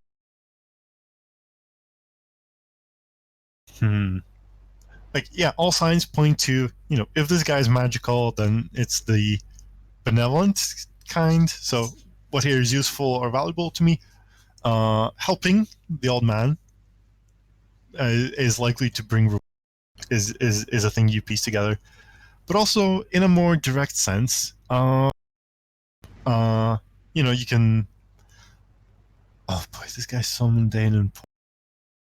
I think a thing that is of value to you, in a less direct profit way, is that the thing he's eating is like, you sort of recognize that, but it's like, that's a weed that people pull up and throw.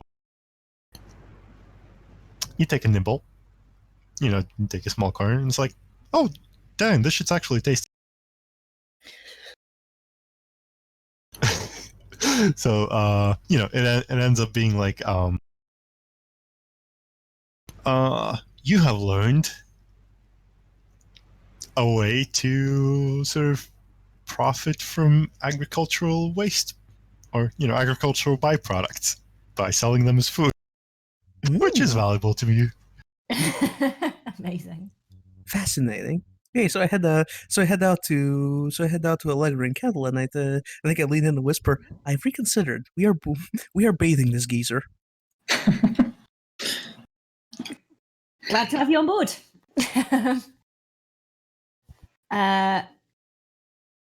So are we clearing out the fireplace? Yes, that would be a good starting point for you. Hmm. Okay. So I think fireplace? actually she checks in first and is like, "Hey, do you want us to clean up in here a bit?" Oh, that would be lovely. Okay. I mean, he starts going off on sort of, oh, I don't want to be a bother, and it's fine as it is, but that would be lovelier. I think we've established that Allegra does not mind getting her hands dirty, so she does. Yeah. Give me a Constitution defy Dane. Good. Love to see it. Hey. Constitution, that's done. Cool. Yeah. So the work takes a little time, and you come out a bit sooty. It's quick and not that dirty. Okay. Do you mind if I use this after you? Oh, be my guest. Thank you.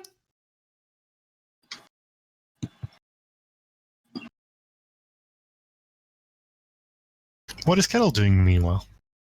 I think that Kettle, probably whilst Allegra and Wintergreen were having that initial conversation, I think probably in the background you could just see Kettle run and like jump and grab the end of the crane arm and start like playing with this huge seesaw bucket thing. I don't know that they necessarily have the best grip on like. It's obvious like roughly how it works, but I think it's just like enjoying the process of like playing with this arm. It's fun. And the weight. Yeah, it's totally fun. Yeah. So a thing that you notice through this process immediately is that the bucket goes down. There's some resistance, and when it comes up, it's empty. Mhm. There's no water in this well. Okay. That's inconvenient. Also, like on your like fifth swing, the bucket just falls off the hook at the end of the crane, and it's down in the well. Kettle immediately like lets go of the arm and just like walks away. Like, that could have been anyone.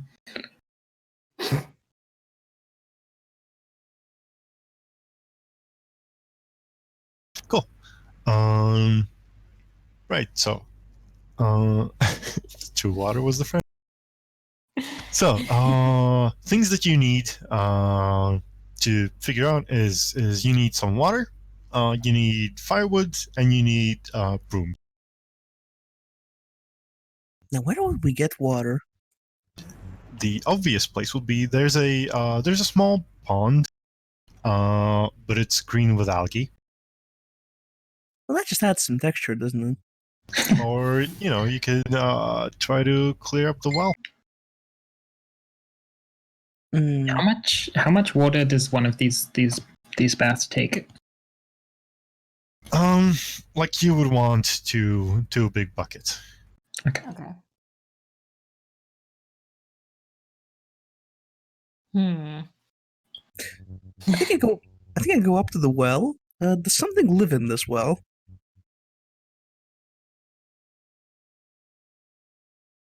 Sorry, once again. Does something live in this well? You peer in and it's like, stone walls, and there's just sort of sand and silt at the. Like something might live in the ground, but not obvious. I think I politely ask if anything lives down there, and I think I tap on the. I think on the tap. I think I knock on the wall of the well 3 times. You like ask into the well, or Yes. do you ask? Okay, and you just hear your own white echo. I turn to Kettle and go, "Well, looks abandoned." Hmm. I mean, if this wall's no use, that's free firewood right there. Like, we just smash this up. Fair point. We do need the bucket, though. I suppose yes, we do. I suppose yes, we do need the bucket, but yes, we can turn the crate into firewood.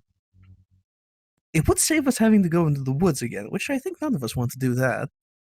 I mean, on the topic of firewood, there is a stack of firewood to one side of the house. But it's, you know, there's clear signs that this was chopped and a while ago. So, you know, it's a bit wet, and there's like a bit of moss growing over it, because, you know, it's been standing there. It exists. It's not the best.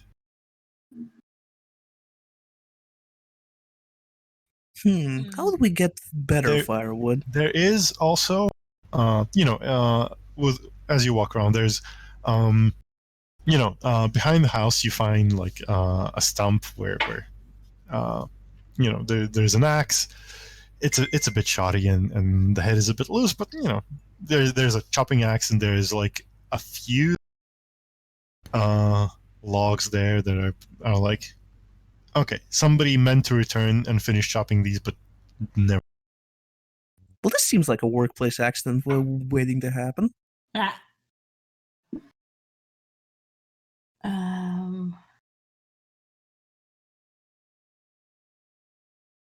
I would strongly recommend we do not use that axe. I mean, have you got anything better? Because all I've got is a rapier. Well, I have a dagger. Kettle just like swings their pestle up, like ready to go. I think I look at Pestle and go. I think I look at Kettle and go. With that thing, could you possibly make mulch?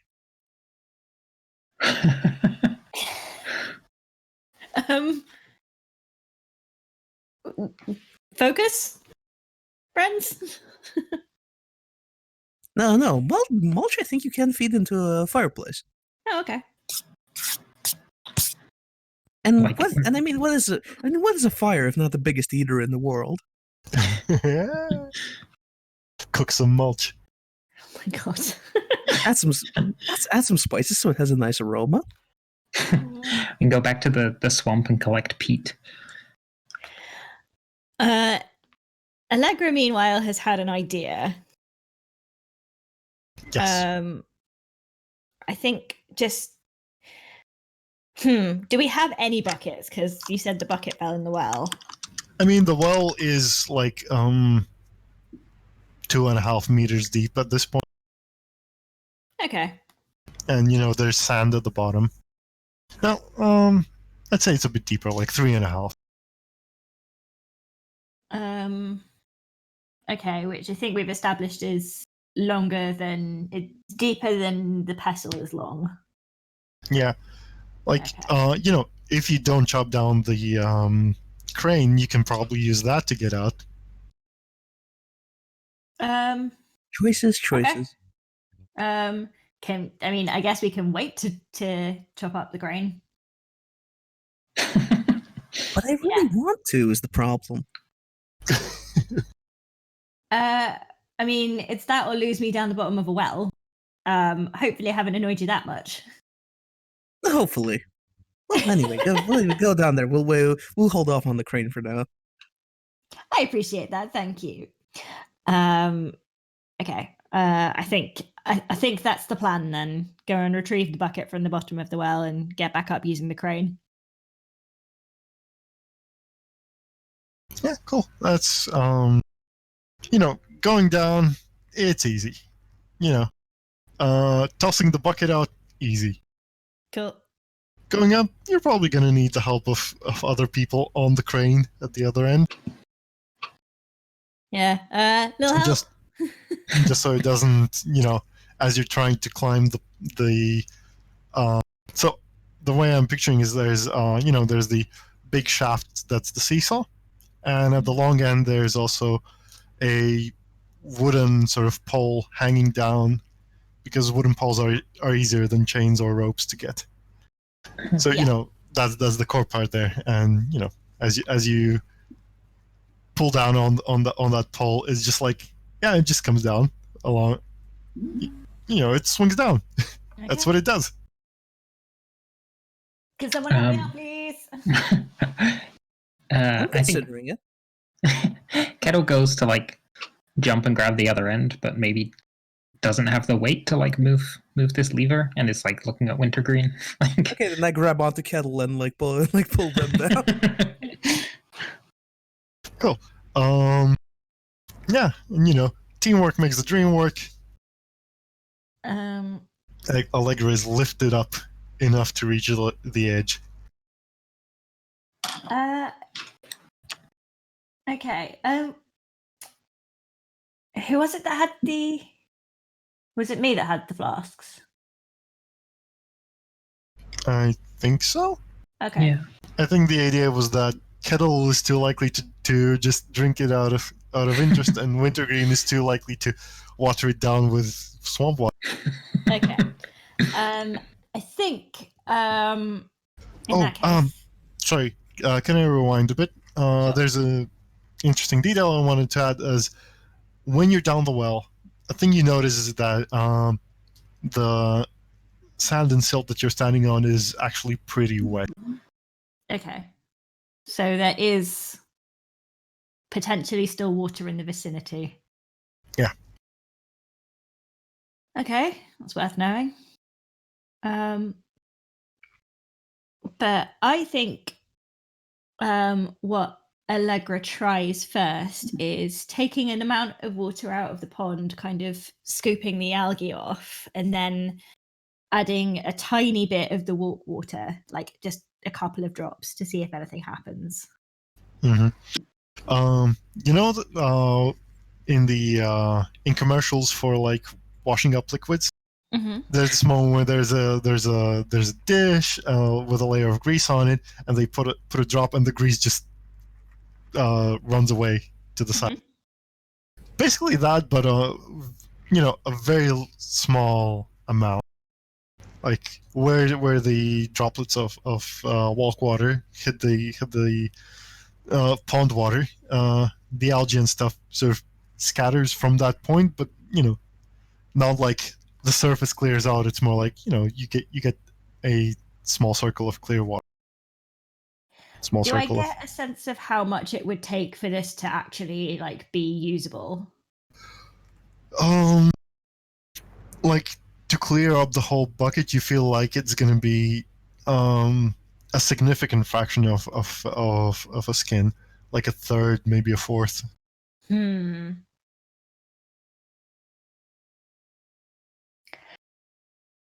Okay, I think in that case, Allegra's probably going to go and inspect the well again. Basically to see if she can figure out where the source of where the water's gone and where she might find some more. Who stole my water? And the old man sees you, walking up to the well, and is like, "Oh yeah, it used to be good clear water here, but it started getting shallower and shallower, and one day I could no longer get any. That was like, I don't know, weeks ago, months ago." That's a common problem for men your age, I've heard. Mm-hmm. Okay. Yeah. I'm angling for a discern reality, basically. Sure. Give it a roll. Oh, come on.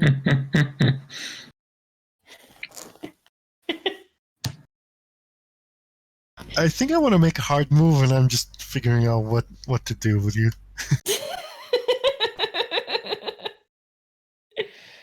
3.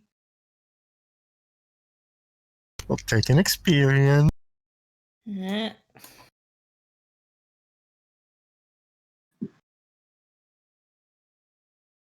Hmm. Hmm. Oh boy. Okay. You know what?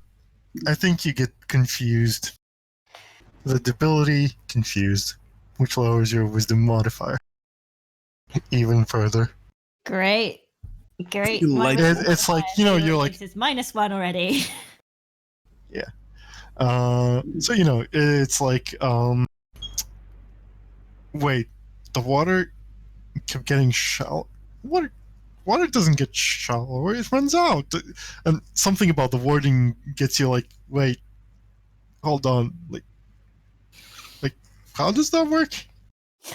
And you're just dumbfounded by the basic mechanics of how wells work.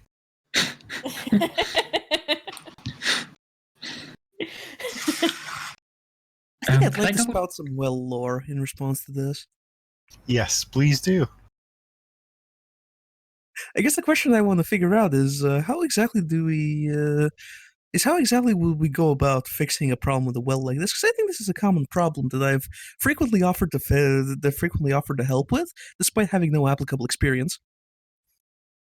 And I think I might have derived some lessons from all those previous times I've tried it.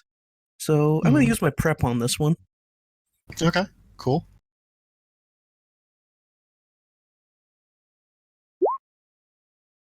Hey. Dang. Interesting about the subject and relevant to your situation. So a thing that is very clear and very obvious in this situation is like, okay, so you know, looking at the length of the crane and so on, the water level should be about where the silt is. So you know, it's clearly not that the water has gone down. It's more that there's just sediment has been piling up over the years, and you know, there's a very simple solution. And you know, if you maybe like poke a bit around with the crane stick, and you realize, yeah, the walls of the well go deeper than the visible surface. It's like, yeah, we just need to dig a bit. We just need like a bucket's worth of depth here. I see. Oh, okay. The filthiness of the old man distracted us from the filthiness of the well.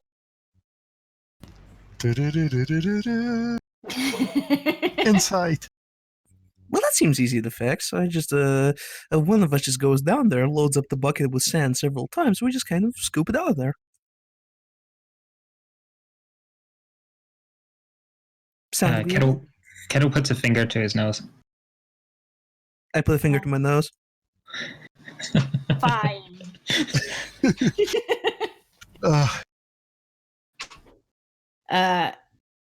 Okay. She does. Yeah, and it's, you know, it's a bit of hard labor. It's not backbreaking per se, but give me a strength roll.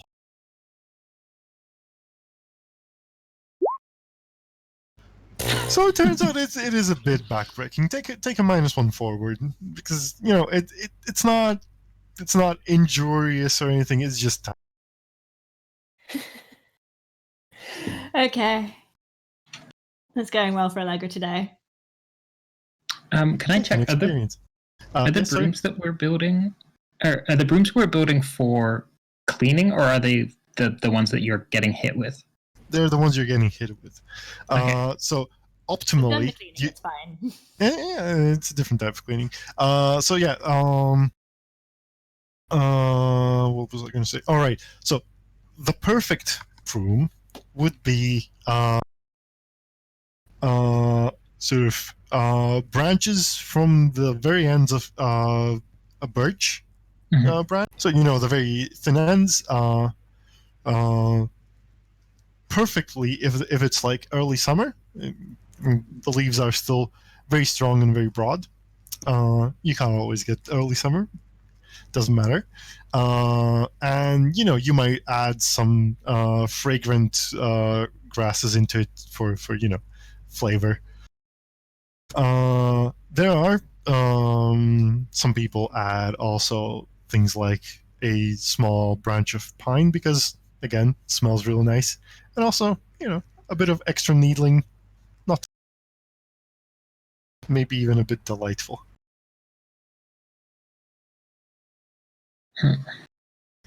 But yeah, the ones that are in the bathhouse are just basically bare branches. So, instead of giving somebody a nice whack, normally would be akin to like being whacked with a pillow, it's more like being whacked with a stick. Okay, I want to take those bare branches down to the pond and just like try and roll them in the algae to see if it will like stick in any way to make like a mallet of a sort, like a soft mallet of a sort. I mean, it sticks to, but it's not stringy algae. It's there's a layer of algae on each of the branches, so it's like Okay. 0.2% softer. Okay, no worries. It's like you just gave it an oily covering. You've seasoned this branch. You've seasoned this broom. We get the shot of Kettle like lifting the branch up towards their mouth, like lollipop. Just again, the eyes like darting back and forth, maybe checking to see if Allegra or Wintergreen are watching, and just like. Allegra's in a well. And Wintergreen's probably the one picking the bucket out. I think what Wintergreen is doing is that the bucket kind of goes into her hand. She regards it for a second and like pours it out on the ground like next to the well, and then immediately just hooks it back in and like. We lost to Craig. Yeah. Huh. Okay. Well, that's what we still have Jack. Jerk. Oh, Craig! I thought you said we lost the crane, and I was like, no. Anyway, I think every time that Wintergreen is lowering this bucket into the well, I think she comes up with another variation on the catchphrase of teamwork makes the dream work. This time it's good work makes the food work. Ooh. I think just to entertain herself, Allegra's kind of putting them to music and singing them back up. Yeah. Welcome back, Craig.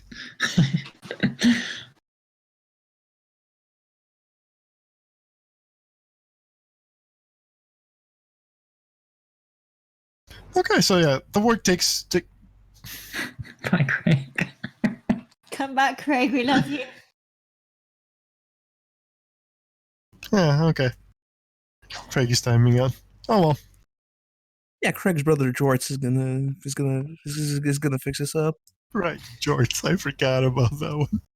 Anyways, this is tech talk. This isn't stream talk. Anyways, so it takes a while, but you manage to deepen the well by a good 30 centimeters, and there's initially there's a bit of dampness, but it's seeping in, and while you're finishing up, there's already like water reaching to your ankles. Cool. And Kettle? Mm-hmm. How's your licking things going? I think after taking a lick, I'm gonna go find the old man and just be like, hey uncle, could I grab some of these roots from your patch here? Oh, sure, that would be rude of me to not treat my guests. Would be very rude of you. Rude of you, nice. Okay, I'm gonna try and forage for eats again then. Mm-hmm. That's a 6. Oh my goodness, take an XP. That's not. Is that using my +1 forward, or does it not factor in? Oh yeah, +1 forward. It is using your +1 forward. Yeah. Okay.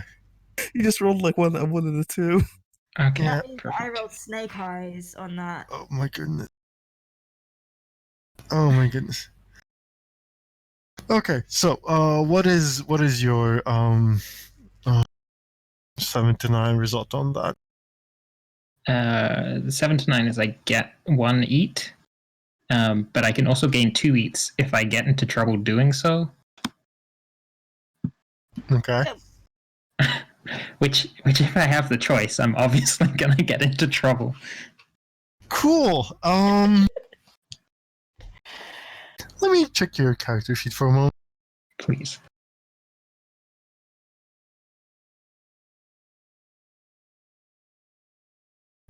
Okay.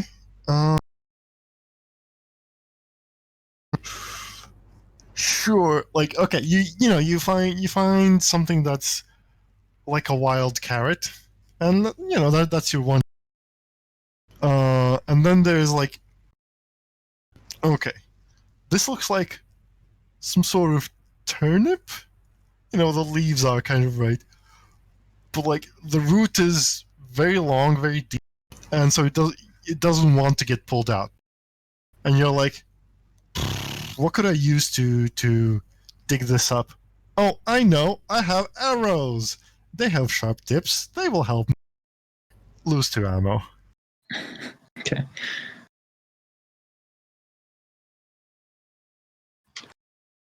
As they say, ammo's only interesting when you run out. Exactly. So that's 2 eats, or Yeah, you get 2 eats. okay. A wild carrot and a snake turnip. Kind of like a daikon. Well, yeah, kind of. Like a long daikon. A long con, if you will. Is it like a daikon, but one of the Katamari Damacy ones? I don't know what you're talking about, They're but real yes, big. sure. Like building sized. Ah. Some of them. Possibly. Maybe this was just juvenile. So, congrats on your eats. Cool. We have. Whenever Kettle gets back, I do share with him the tips about the edible weeds. Oh, perfect. Oh yeah. You know what? Go ahead, add another eat. I love it. Got some burdock in there too. Okay. So we have cleaned out the place. We have clear water is coming. Still need to figure out the firewood situation, and just have fun in the bathhouse. Oh, and brooms, firewood and brooms. But I think this is a good time for us to take a break. We are half. Nice. And I am running out of tea, so I think we'll take 10 minutes. Is that good for everyone? Yep, Yeah. sounds good. That'll be fun. Then on the half hour, meet back here, and we will carry on. One of those words. Excellent. Stay tuned as we bathe an old man. Oh my god. Okay.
Can be a And- fangirl at any age.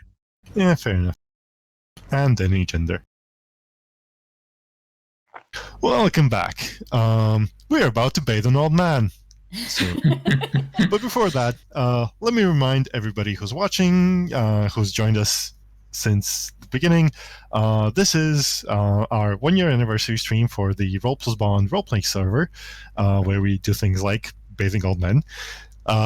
That's not the only thing we do. We also support wonderful charities like Raices, which is legal support for immigrants in Texas and in general in USA, which you can support with your money if you go to the link that says donate.rolepluspawn.com. And you can also support them with your volunteer work, regardless of where you are in the world. They need help, and they do really good work to support people who are generally left out of the system and often actively discriminated against. Good people, good stuff. Support. Cool. And returning to our story, we have 3 adventurous people. Not quite adventurers. Doofuses, sure. Who walked into a forest and then couldn't really find their way. They took a swim, not entirely voluntarily, in a swamp, made friends with a mouse, and now have met an old man who asks them to help him take a bath, which they are obliging. We consist of Allegra Conbrio, played by Clouds. We have Kettle, played by Hugh, and we have Wintergreen, played by. And as you can see, I have drawn the home. Love this. So where were we? Beautiful. Wonderful. I think we left off at we have a clean bathhouse and we have water. I have an idea. Go ahead. You remember when we arrived, the old man pointed to a 4th member of our party? There was a tree that he didn't trust. Yeah. I'd like to go and examine that tree and see if the branches are any good for making these brooms. Okay. Give me a discern. I'd love to.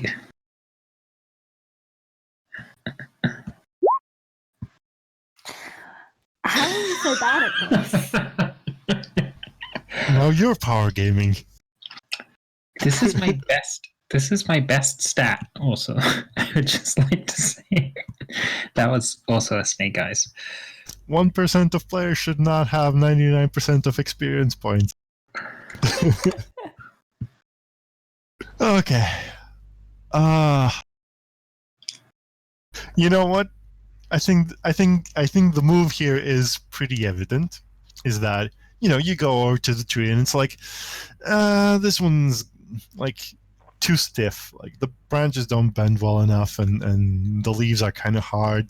And you're like, maybe this next tree is no. How about that one? How about this one? And you just disappear for a while. You'll come back. Aye. Eventually. And maybe a bit worse for wear.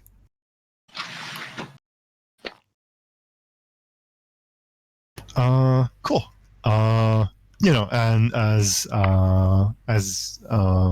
Allegra and Wintergreen look around and is like, okay, where did Kel go?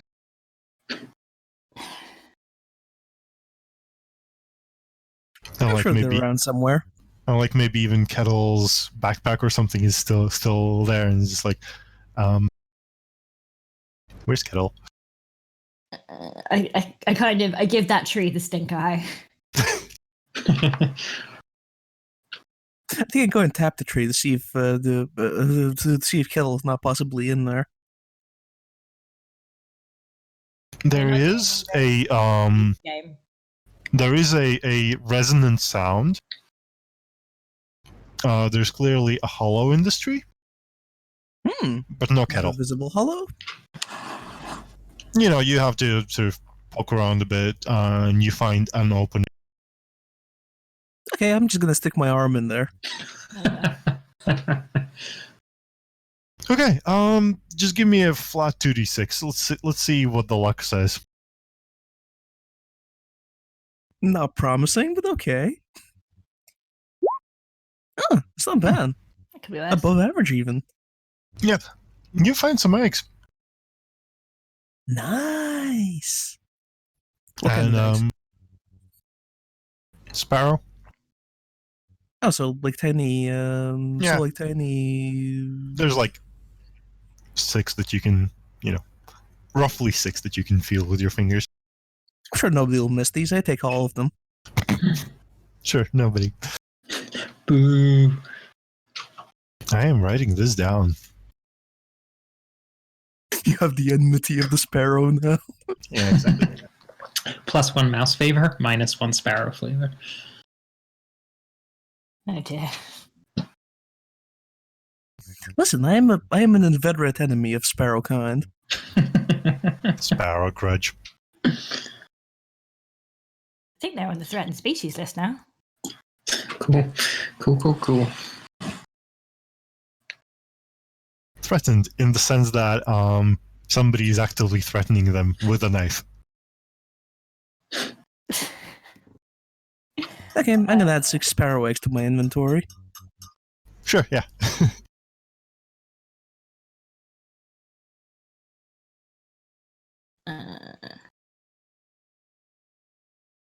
I think Allegra kind of looks wearily at the stump, looks wearily at the axe, and is just like, fine. And begins chopping. Yeah, it's going to be another strength roll. With a -1 forward.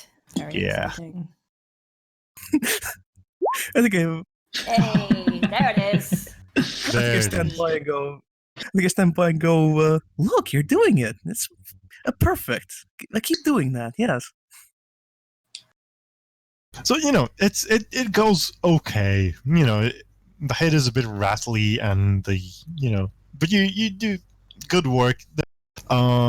As it goes, the outside of the logs is a bit sodden, but as the axe comes down, it splits apart, and the bill is actually pretty good. So it's going to make for good firewood. It's probably not going to smoke too much. And as you're almost done, there's a few last pieces to split, and as you bring the axe down, it lodges a bit into the piece of wood, and it's like, okay, you put a foot on the piece of wood, and you pull back on the handle with force, and it slips out of the head, and you just smack yourself in the face. Take, you know what? Roll damage on yourself. Good job I have those extra hit points. Yep. What am I rolling? On your char sheet, you should just be able to click on damage. Yeah. Yeah. Well,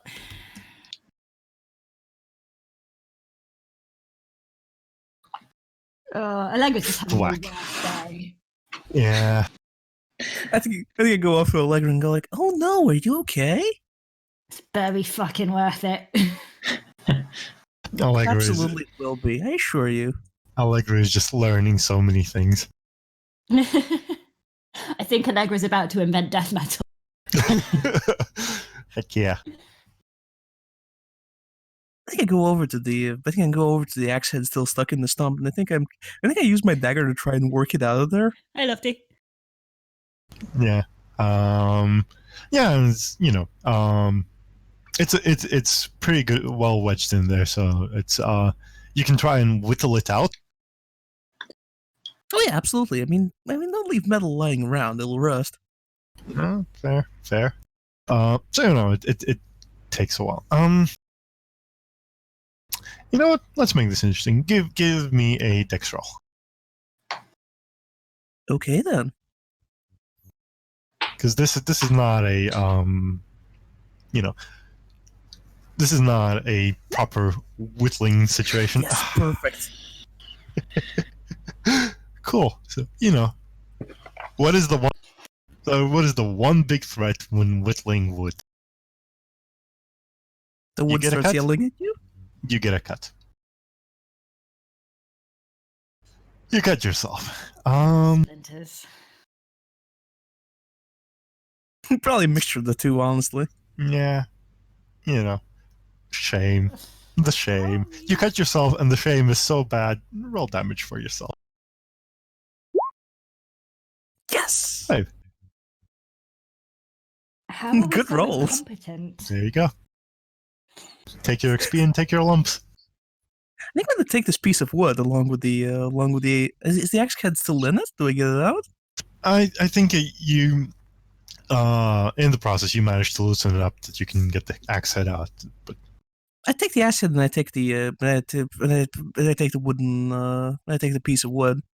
I'm gonna keep it and denote it specifically as angry wood.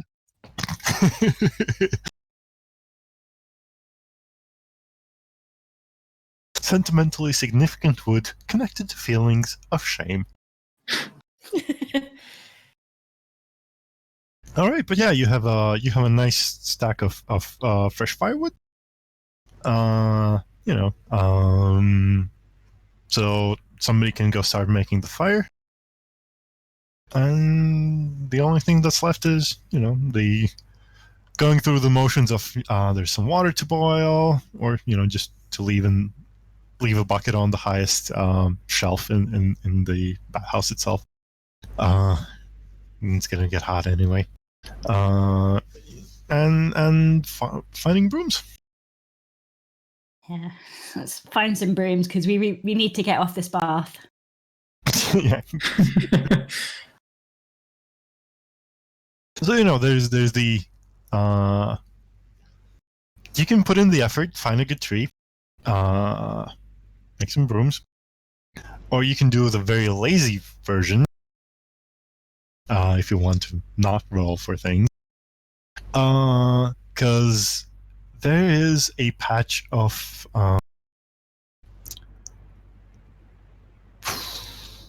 nettle, not just nettle. Let me just actually Google what is this thing called. But like there's a patch in this forest where a lot of these thick-stemmed grasses grow. Do you mean reeds? No, reeds are very reeds are like rods. I mean something that's like yarrow and nettle, where A thicket. thinner than thinner than a finger, significantly thinner than a finger, but it's not like thin like grass. It's thin like an actual stem of. I think that is literally what a thicket. Oh wait, no, a thicket is a very dense stand of trees or tall shrubs. I'm thinking of I guess if it's full of nettles, it is kind of a briar patch. Kind of less woody than briar. Also, hopefully less spiky. Yeah, probably. This isn't the Illuminati. We're not going Do you down that do you road. know how vigres is in English? No. Meadowgrass apparently, or dropwort. Mhm. Yeah. But yeah, so grasses with thick stems instead of bendy grass. Also like some viney grasses, but so that's the easy. It's not the delightful answer, because the thing that grass tends to have is also sharp edges. Yeah, I think Allegra is broadly in favor of not half-assing this because you don't get as good magic. Mm. And after the day Allegra's had, Allegra wants to kind of maximize the benefits. So she's gonna kind of go looking for birch. Okay. I think there's going to be a wisdom roll. Yay! -2. What could go wrong? Apparently Thanks. nothing. Two things happen. Okay. Thing number 1, you find a birch. Thing number 2, you find a kettle. Yay! Said kettle is covered in all sorts of scratches and nicks and cuts. Oh. And kettle marked down like take 4 damage because you've been crawling through all sorts of bushes. But yeah, you both have stumbled upon this very fresh young birch, easy to reach branches, soft branch tips, lush leaves on it. Perfect.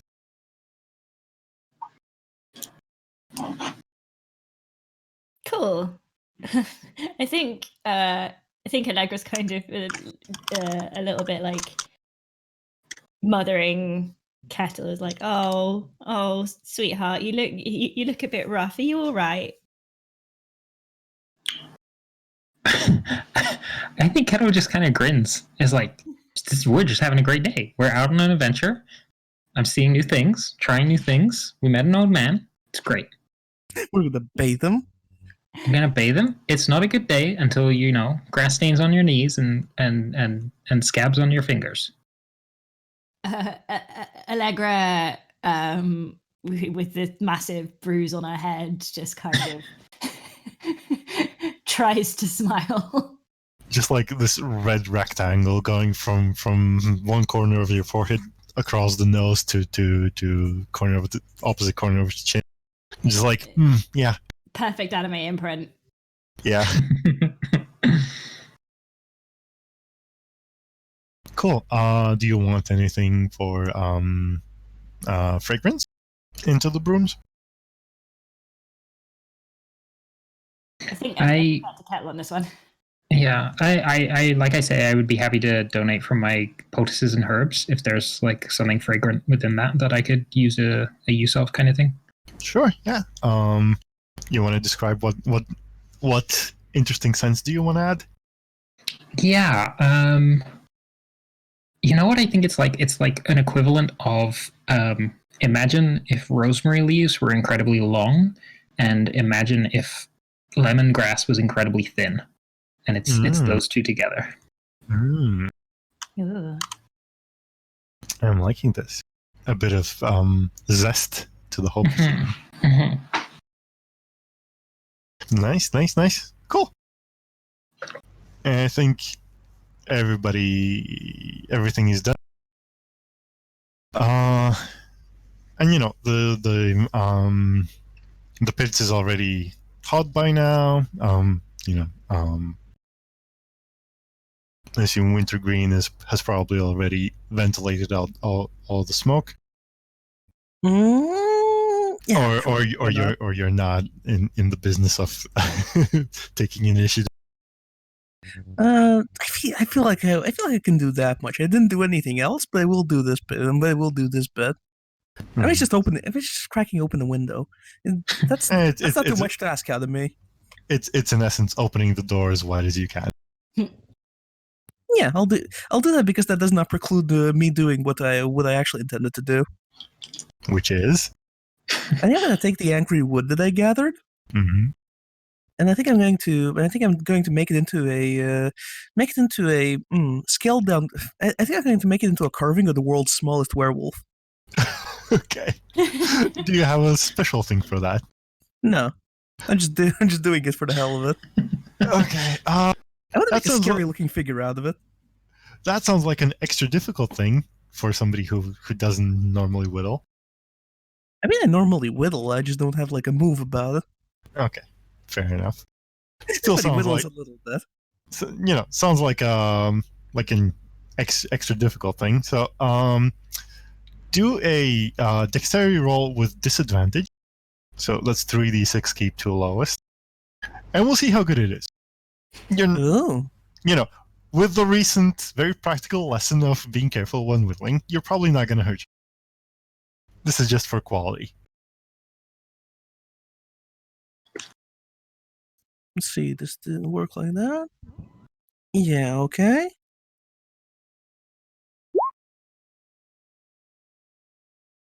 Well, it certainly is a figurine. It is off a sort of biped. There's kind of hands kind of up in there, and there's sharp tips to that. But, if you ask somebody, what is this a figurine of, and they would be like a golem? Close enough. So, you know, I'll just have to glue some hair onto it, and that'll do the job. yes. I'm going to drop a link in the Twitch chat. Eventually. Oh, that's a massive link, God's sake. Let's try a different link that is less terrible.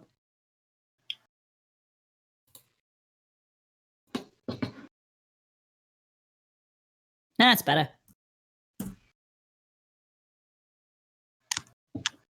Oh.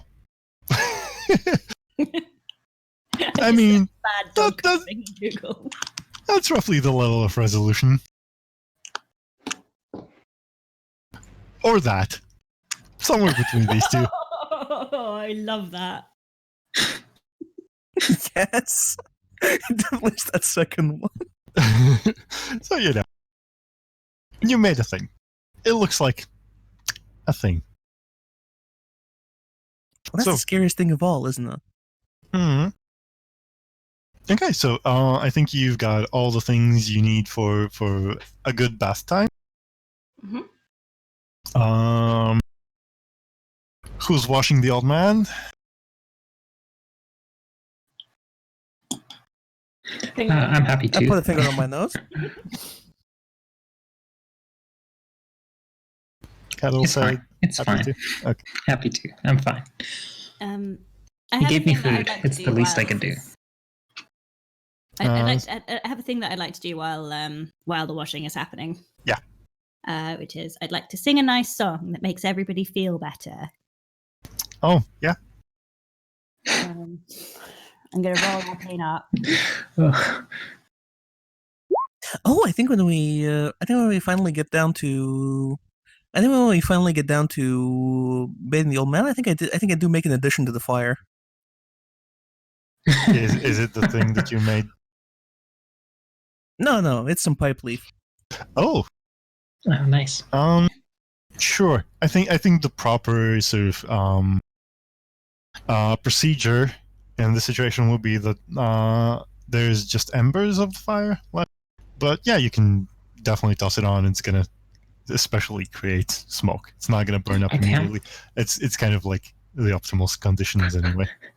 I can't believe you're smoking out kettle. That's a baby. Hotboxing. I rolled an 8. Mhm. So Your spell works. You normally choose a single ally for the thing to affect. who looks worse? Probably You? Kettle? Or you Mm, yourself. No, I'm pretty good. I have a high constitution and I had those bonus things, so I'm at 21 out of 23. So. Oh, yeah. I'm mostly fine. I think it's gonna be Kettle. It's gonna be Kettle. Oh.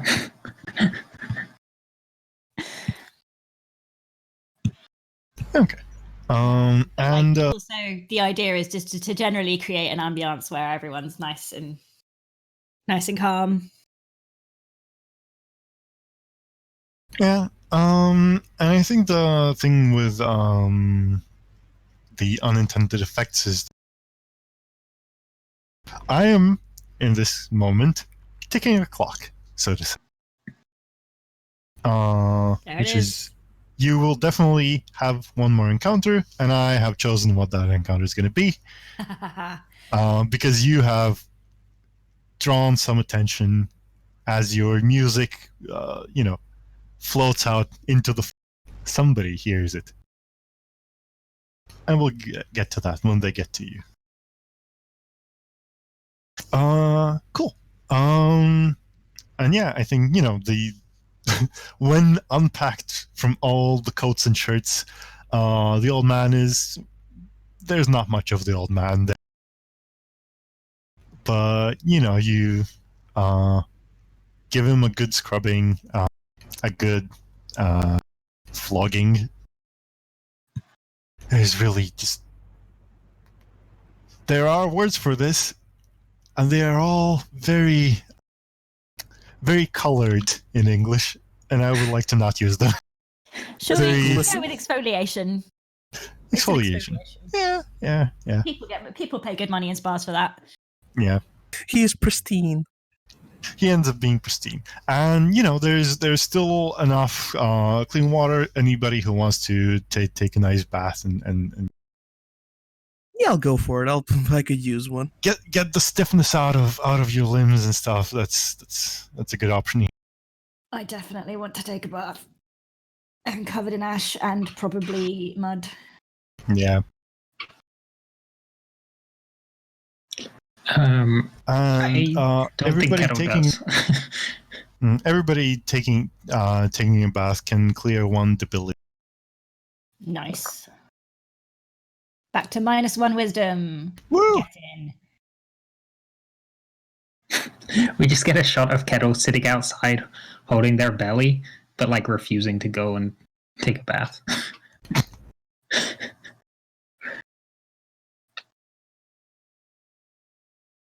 Have you healed any damage? by the way? It's I that did, yes. Cool. it's that. Why do I need a bath? I'm just gonna get dirty again. Yeah, exactly.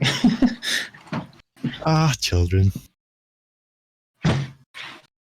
I can take a bath when we get back to Salty Branch, okay?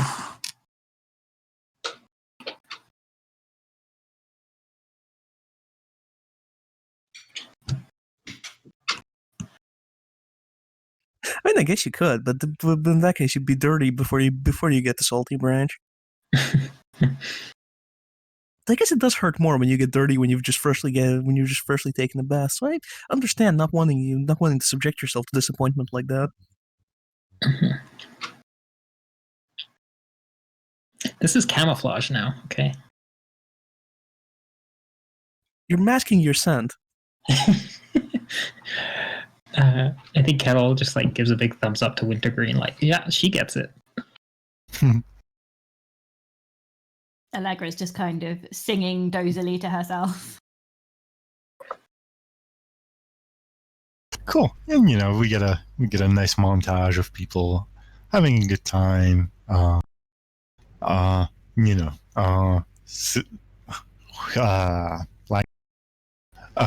People heating up, going out, dousing themselves in cold water for, sitting outside for a bit, just smoke, steam pouring off bodies, going back in, getting a bit of a flog, getting a bit of a salt rub, just relaxing and maxing and not shooting some people. Are there clean clothes for this old man? Like, we're not going to put him back in those rags, right? He has a wardrobe. He definitely has clean rags. Okay. Freshly laundered rags. Yeah. There's one very fine linen shirt, but everything else is just clean rag. I feel like he deserves a linen shirt. Yeah. Gotta look Old man fancy. can have little a shirt as a treat.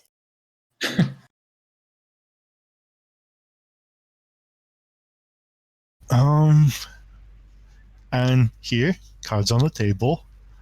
I have written down that, if you're being diligent, your efforts will be rewarded.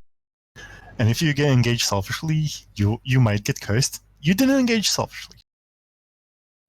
So, good job on that. Good. But I also haven't figured out what the thing that he gives is. So give me like 2 and Let me consult the mythos. exactly. But yeah, I know exactly the thing. I have just the thing for you. So he recognizes that essentially Allegra did all the work. Yep. And Kettle helped. Didn't succeed all that well at the broom finding, but Kettle did an honest effort. And Wintergreen didn't really. Supervised. So he's gonna give Kettle, my boy, come here, and he heads into his house and comes out with a small. sort of palm-sized sack, and you know, it opens up and you see it's and Sorry, it cut out. You said it's, and then it was just nothing. it's a small bag of salt. Oh, wonderful. And now you can cook with this, and it's always going, no matter how small, how little, or how much of this salt you add to your food, it's always going to be the perfect amount for anybody who tastes. Mm. It's, you know, taps his head 3 times.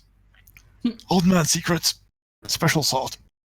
But also, if you ever find yourself lost in the woods like that again, just sprinkle a bit in front of you, and it's going to form a line in the direction that leads you back home. Or the I think- opposite direction. You know, But- wherever you wish to go, it's going to point you in the way. Find the way. I think Kettle is gonna like run to hug the old man, but only if the old man like will let them. Yeah, he will definitely accept Okay, the hug. yeah, gives a big hug. Like, and it's probably like, I don't know how little the old man is, but I imagine I that Kettle think is you're not basically the same height. Oh, okay, perfect. Okay. Protect Kettle at all costs. No. And yeah, he gives a pat to your mortar helmet. And then he turns to Allegra. He's like, "You've helped a lot for me today, and I wish to give you something that is going to fit your talents." And he fishes around in a pocket and pulls out a back to Google Translate. A reed pipe, reed sort of you know, it's a flute made of branch, so you know, has something like 5 tones. It's called the stubble. Single reed, single stick, hollowed. There's a whistle. You can change the tone. You know, not very complex, but you know, has some variety of tone. And he says, "You're good with the music and all. So you can have." A friend of mine gave this to me a long time ago for, you know, babysitting her children. And if you when you play this, and it's a jaunty tune that you play, anyone that hears this that you wish must dance, and they cannot stop dancing until you stop. Allegra takes it reverently and says thank you and bows deeply. And I think there's nothing in it at the moment, but I think she actually has like a little holder in her for flutes. It's a bit of out of character. It's slightly less effective than the man has described. The effect is sort of temporary. You can force anybody to dance, but they can also break out of it. That's standard. Yeah, most people don't. It's the kind of thing that you'd roll a wisdom save against. And Yeah, that kind of stuff. People love to dance, though. people do dance. We can dance if we want to, okay? I'm thinking of a very specific bit of the magic flute now. Hmm. Okay, and Wintergreen looks very expectantly at the old man. I'm just looking around my room if I have one of these on. I know I own one of them, but I don't know where it is. Ah, there it is. I will provide a picture in a moment. Meanwhile, you know, as you set out, maybe you spend the night, maybe you know, Did you decide just to not leave. give Wintergreen anything? No. I see. Kettle is absolutely not going to leave until they have stayed and cooked this old man a meal. Oh. Like, if you go to leave, Kettle just, like, puts their foot down. It's like, no, we're obviously staying here, and I'm obviously making food. Okay. You do that. I'm gonna find a reed pipe.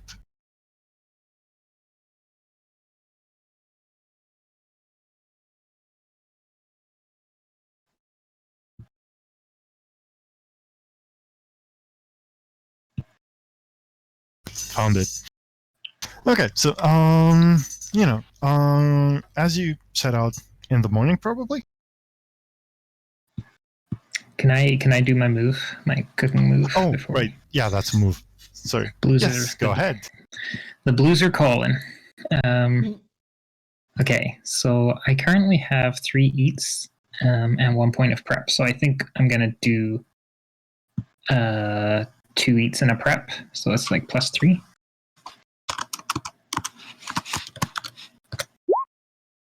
Boom. Hey.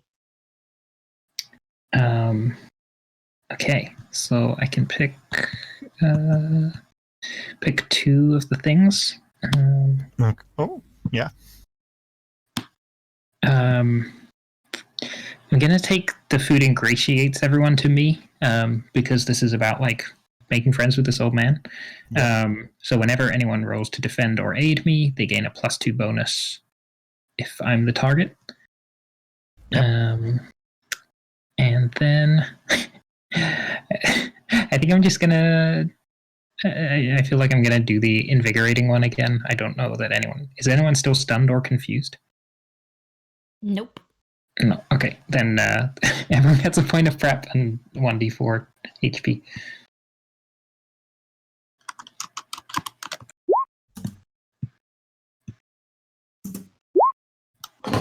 Perfect. That takes me up to full. Woo! Nice. Hold on to those hit points because you might need them. And I think this dish is like skewers of these root vegetables, and then rolled in, like once they're cooked, like rolled in like maybe some butter or something, and then rolled in like a spice rub that's maybe some of those same spices that were used to make. And whilst doing this, Kettle is also explicitly going to take like a toothpick and like break it in half and make 2 very, very small skewers just in case a mouse comes by. Aww. Aw.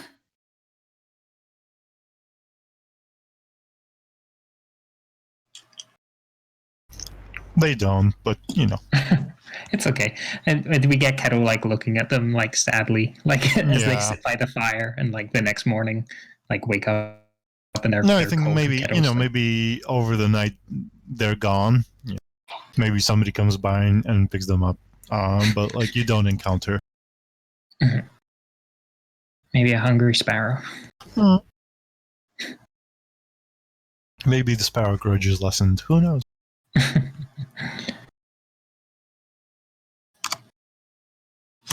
Okay, Sparrow sorry. Grudge is definitely a band name. That's Allegra's death metal band. Yeah.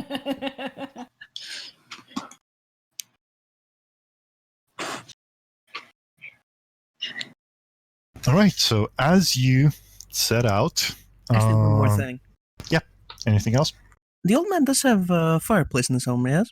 Yeah, it's a sort of stonework, open mouth fireplace. Okay, yeah. So I think before I leave, I'm going to discreetly leave a smoke bomb in it.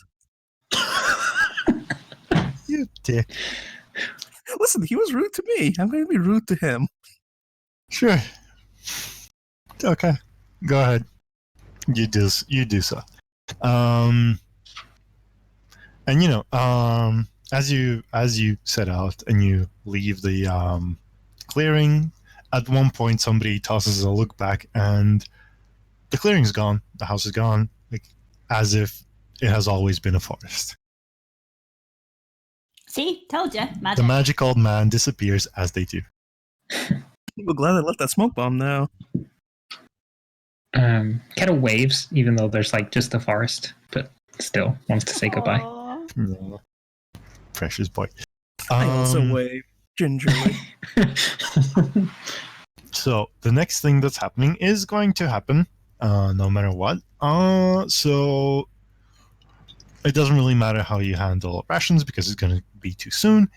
The only thing that matters here is the scouting. Who's looking Okay. out for danger?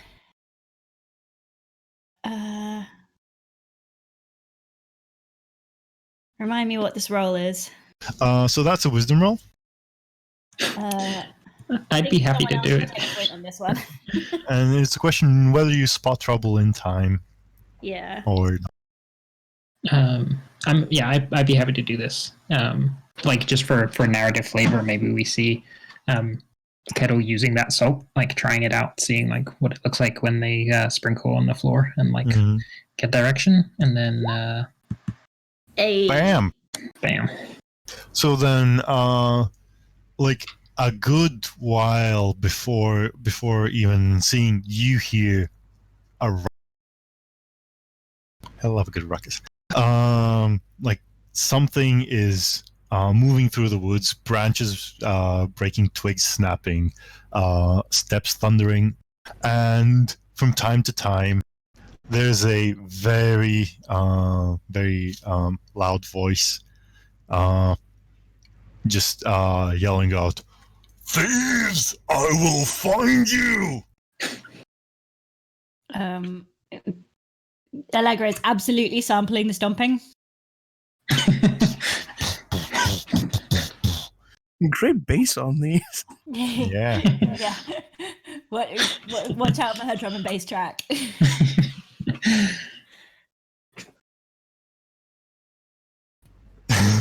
Actually, I am very interested in what music you're gonna end up making at the end. I mean, there is every possibility that I will actually write a track at the end of this if I can sample. So yeah, but and you follow the noise and the voice, and try to stay out of sight. And the thing that you find is a Yuad. So that's a humanoid, roughly 3 meters tall. Although, let's retcon that. How tall is Allegra? Because I think you're the tallest here. She's about 6'2", I'd say. 6'2". I'm just gonna check. 150 something, I think. Shy of 2 Meter meters. 85. 187. Okay. Cool. Yeah. So he's a full 2 meters. I don't know. Something. They. Sure. Let's go with that. So it's a humanoid, 2 meters tall. So that's. I'm just gonna convert it back. 6'6". Yeah, 6'6". And notably, it's carrying a pretty big club slung over her shoulder. Next to its 3 heads. It is very explicitly looking for you. What did we steal? The water. The water. Well, clearly we couldn't have stolen anything. This is clearly a case of mistaken identity.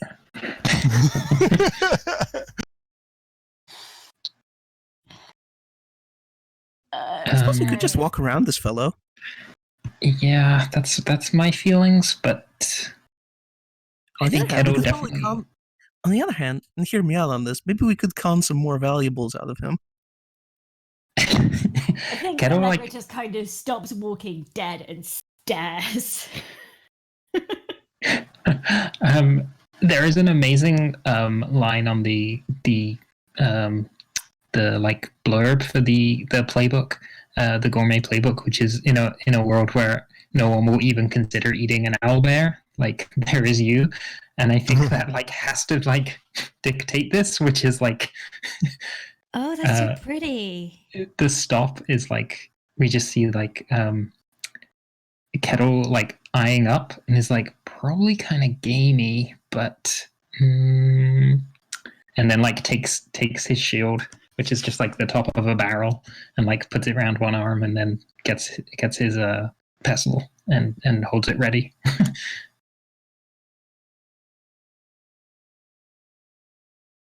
I will defer to you all on this.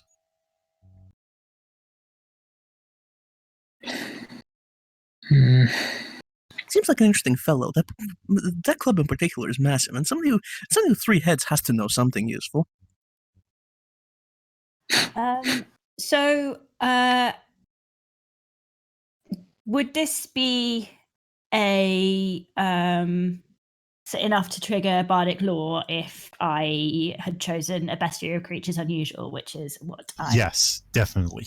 Okay. Can you click on bardic lore? So it shows. Yeah, thank you. Right. Encounter an important creature, location, or item covered by bardic lore. You can ask the GM any one question about it. The GM will answer truthfully. Okay. What is your question?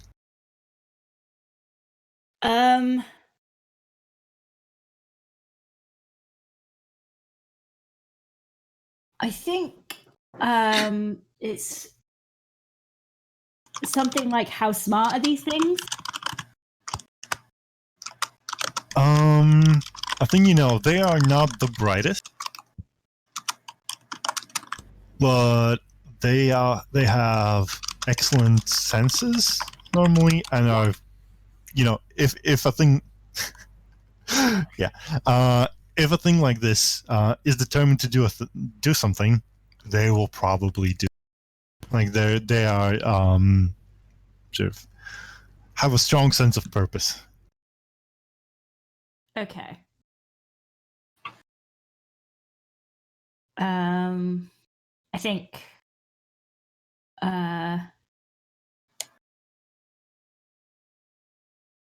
think this is quite a well-known song. I think it's possibly one of Allegra's party pieces, because everyone loves a kind of a good adventure, and she has a very trying to think of an equivalent, like in a folk club, it would be like everyone plays the Wild Rover. And it's no, nay, never, no, nay, never, no more will I play the Wild Rover. No, never, no more. That's to the point where my dad's actually written a parody about how everyone plays it and it's unbearable. But it's kind of that level of popularity. Play Freebird. Play some fucking Slayer. Anyway, here's Wonderwall. Thanks, Lofty. Anyway. So, like, that's the kind of thing that she is absolutely deeply fed up of playing, but plays pretty much anywhere, anytime that she's trying to actually make money. Mm-hmm. Yeah. Mm-hmm.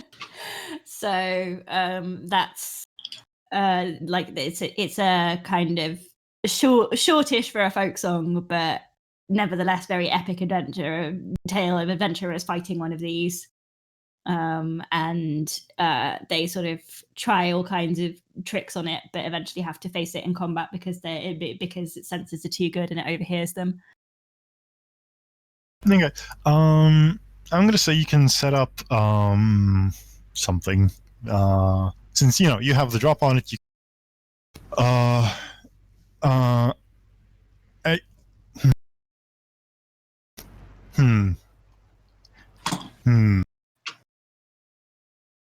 Can I mention something, however? Mm-hmm. Yeah. I've also heard a story about one of these. Oh. And in particular, there's a famous story about a boy who travels around the countryside, and along many other realms of the gods and spirits and beyond. And famously, in one particular episode, they meet one of these creatures, but much larger, much more intimidating, in fact. And what happens is that they take out a flute much like yours, Allegra, and then make them dance until they're so exhausted that they cannot move anymore and cannot menace anybody in the neighborhood. That's definitely something that we could do. Yes. Mythology indicates that it works. I would love to try sneaking past it first. I think Kettle is like, if Allegra has like shared that knowledge, or it's well known that like these things don't give up. I think Kettle is very like, we can't lead them back to Salty Branch. That's a good point. We have responsibilities as adventurers. And like strikes a pose. Okay. Kettle, can you clear a path for us or indicate a path for us? Towards this creature? Towards the exit. Oh. There's probably like another like line of that salt. Okay. I can't believe we didn't ask his name. We're so rude. I feel like we're supposed to infer his name. That's the case with mysterious people more often than not. Nimmy not. His name's Tom Tit Tot. That's English. Nice to meet ya. Hope you guess my name.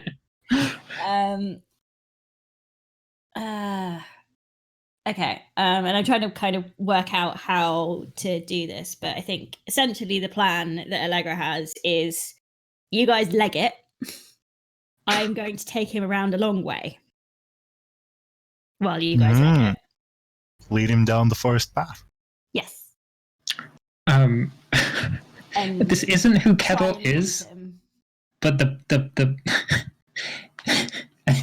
it's like, can we have the sacks of water before you attempt this? But Kettle is not that person. So. Actually, no. I think Allegra kind of thinks of that and is like, in case I don't make it out, you should probably have these. Thank you. Don't drink it. I think she gives. I think she gives one to each of them and is like, to be clear, if I do make it out, I still get my third. Oh, of course. I don't really need more than that. I don't really need more than a little bit of these. Kettle is very naive, and they hand their water skin to Wintergreen, and just so are like, Allegra, I'm coming with you. Like, I gotta keep you safe. The two of us can lead this creature better than you alone.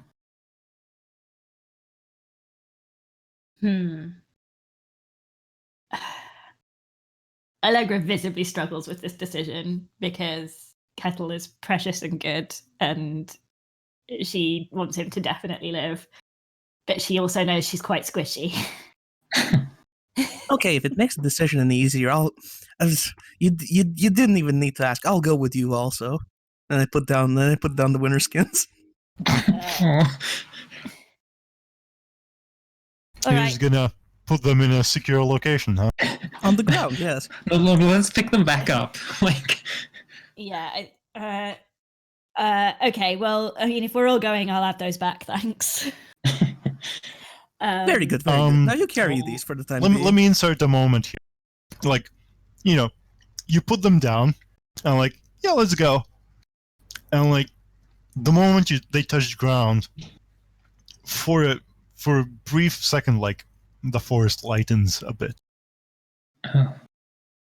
Let's pick them back up. I like it better. I like it better with first. Yeah, and it turns back to its gloomy, angry self. Ah, that's better. You know the grimacing emoji?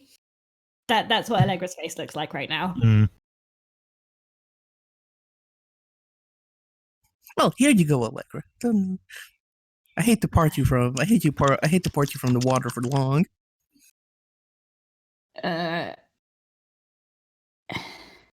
Allegra does not feel good about any of this. And is there a proverb? Sure. What about exactly? I don't know, something about whether it's better to leave things in the forest. Oh, yeah.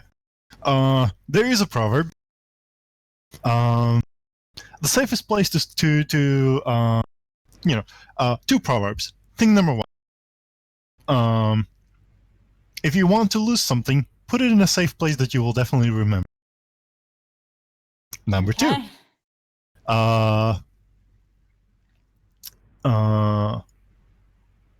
Nowhere is safer than a place that nobody goes. Two proverbs have it. The safest storage is not where people can't get into, it's where people don't go. Like a forest. Oh, I have an idea. How about we hang up these winter skins in the tree, and then we'll set down this wolf object to watch over them.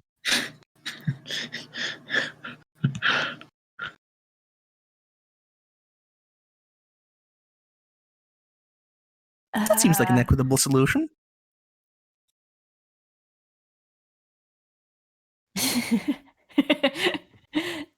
Halceon in the chat says quote unquote wolf object. This sort of weird frog. So, if you put down the water skins, it is possible for you to find them back because you do have the wayfinding salt. It's not impossible.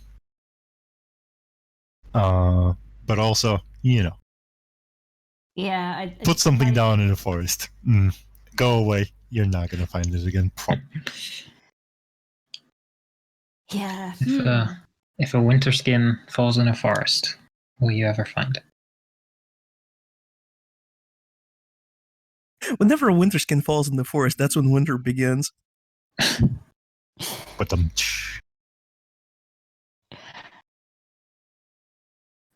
Okay, I need help with this decision. Let's just all three of us go and meet this walking devil. All right. I feel like that's the safest course of action at this point. I mean, our options are we lose these in the forest and don't get paid but get out alive, or we face down this thing and possibly try to outsmart it. I don't love either of those, but I would like to get paid.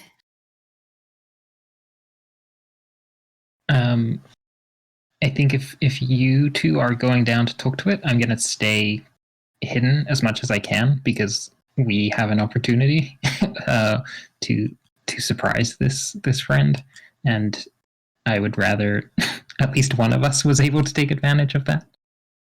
Okay. Sure. I feel like I'm probably the best fighter here, and I'm not great.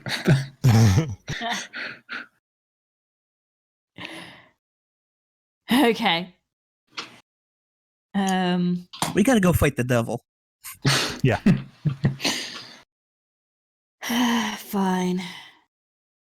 I think Allegra kind of quite shakily draws her rapier. Like has her hand on the concertina as well. And it's like, all right, let's do this. Okay, are you gonna so if you want you can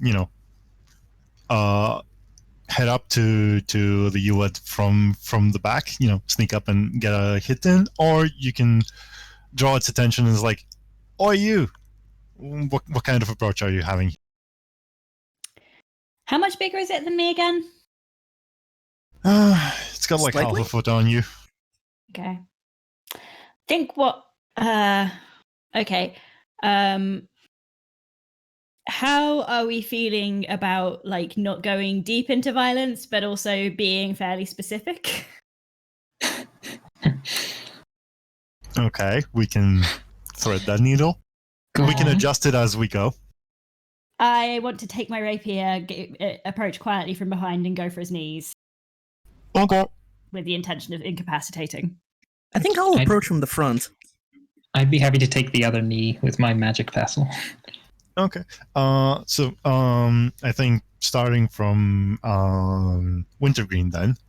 Sounds like you want to help by doing it. Yeah, what I think I want to do is I think I want to approach from the front. And how does the Yuad react? Oh, it's immediately club off the shoulder, pointing at you with it, and it's like, you will return what you take. Me? What have I taken? You took the water. I can smell it around you. Also, if I'm being too Oh, loud, I can adjust that. well, that is a very interesting point you're making. But have you also considered that? But have you also considered that I'm a sorceress and I may do what I want?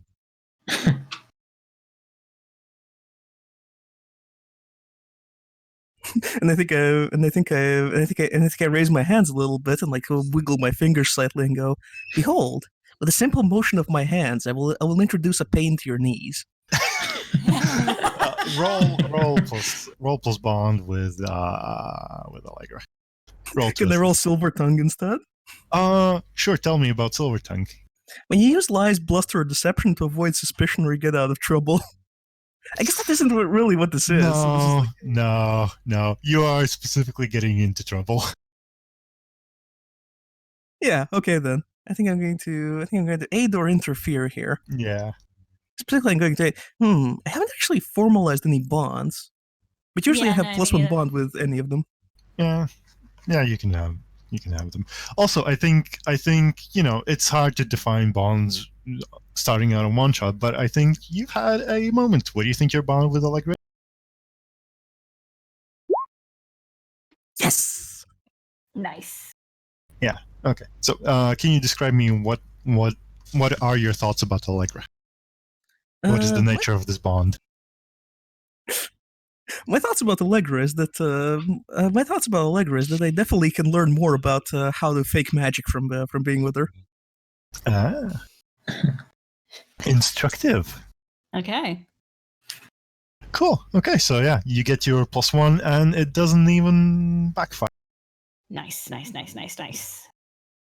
I think I make like a very fearsome expression as I start gesturing at the at that. I'm just gonna call him the devil because that's like Yeah, it's close, but no evil. The devil is a very specific, different person. But yeah, it's a Yuod. I spell it. I guess they're kind of ogres too, yeah. Yeah, it's more like an ogre. But then again, that's also like the folkloric role of devils, I think. Somewhere in between.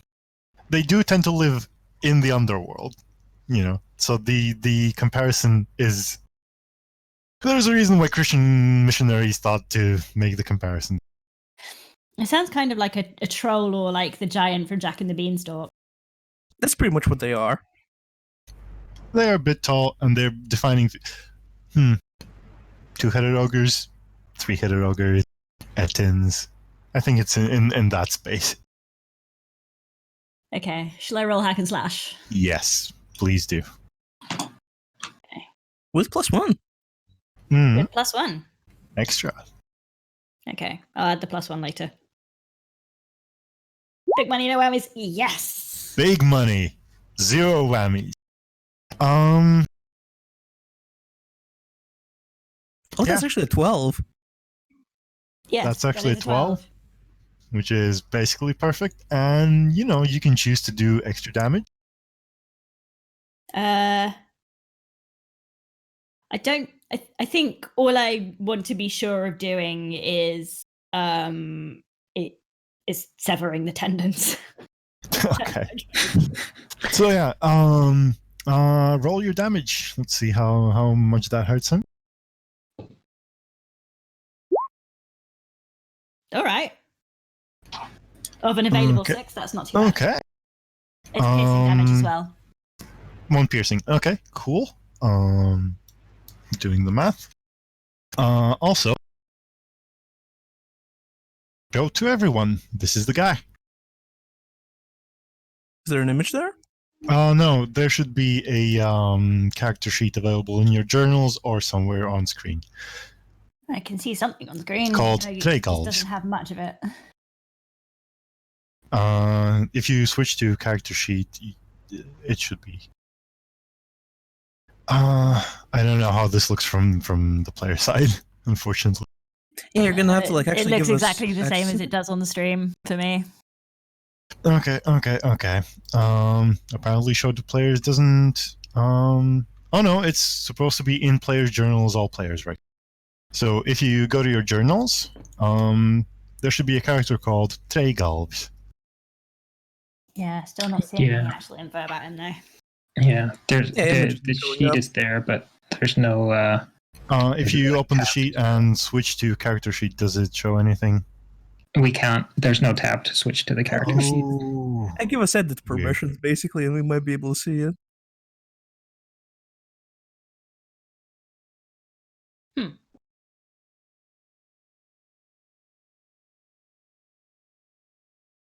Yeah, okay. Edit permissions to everybody.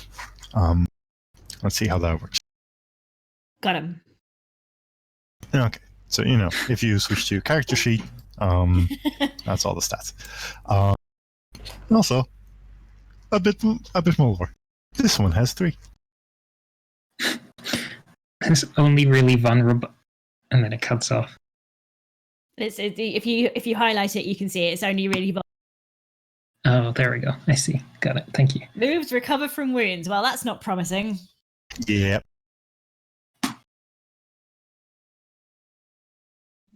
I'd say it's actually decidedly unpromising. So, Kettle, I think you are in a good position to do it.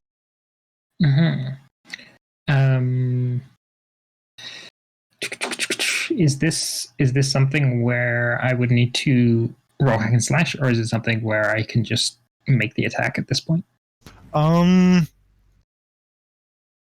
So you were hiding in the bushes, right?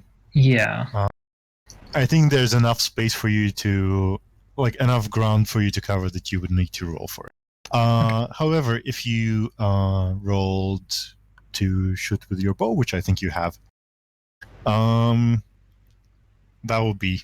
I would allow you to take a 7 to 9 without rolling. Yeah, sure. Let's do that then. I'll do a 7 to 9 volley and just lose my last ammo. Let's see. Do you choose that? Yeah, you choose. Okay, so yeah, from a bush, a number of arrows just fly out. A few of them hit it, and roll your damage.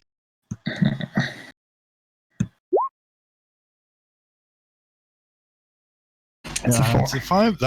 That's 4, which is exactly enough, and the Yord falls over. And as it does, it yells out, "Brother!" Oh shit! And it's lying on the ground, in a bit of a heap, like some muscle spasms and stuff still going.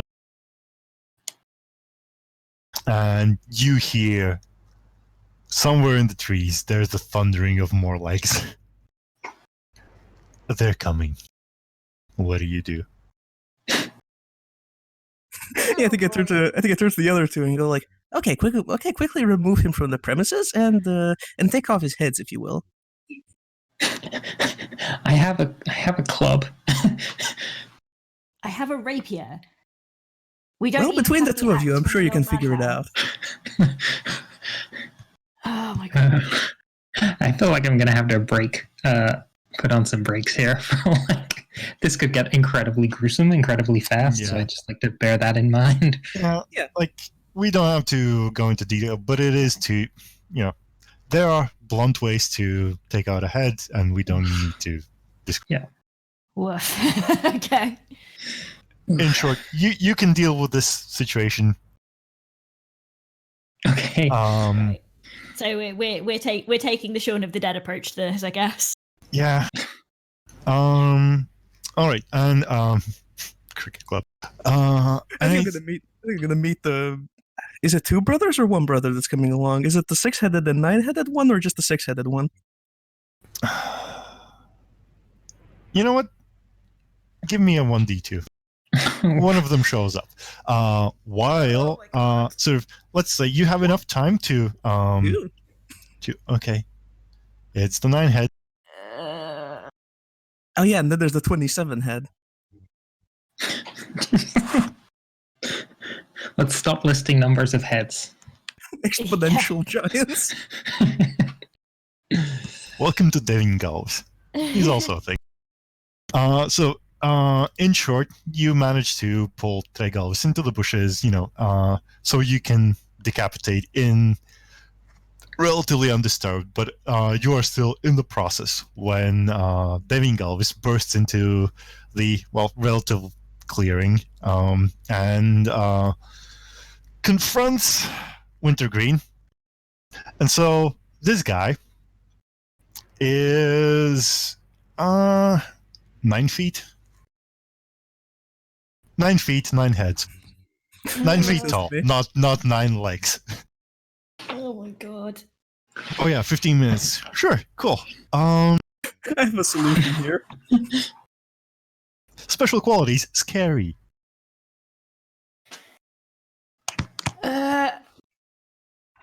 Oh my god, this character sheet is bad. As in, it's the quality is fine. The attributes are, I don't like them.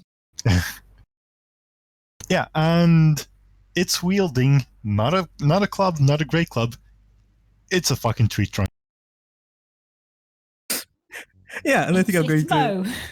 And I think when it comes along, I think I'd do a double take because I wasn't expecting him to be quite so big. But then I psych myself up a little bit, and then I point my finger at him and go like, "Behold, I am a mighty sorceress, and I have dispatched your smaller, weaker brother." I will crush you for that. Perhaps you will.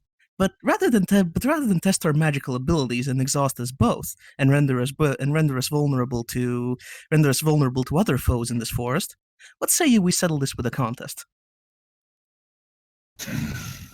What contest?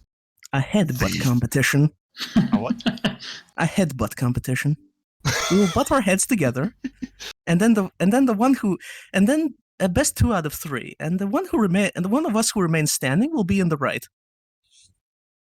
If I succeed, you will leave us alone, you will leave us alone, and by this I mean the royal we. So me. But if you win, then if you win, then I will return what I have stolen, and I will restore your brother to you. You know what? Give me a parlay. Jeez. Although, Can I smoke my pipe leaf for a bonus?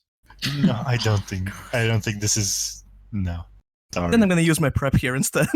Yeah, you can do that Oh my god. because there is some leverage. Like you like the things and the brother back. Beautiful. Oh jeez. They ask you for something and do it if you make them a promise first. Right, and I think it demands sort of the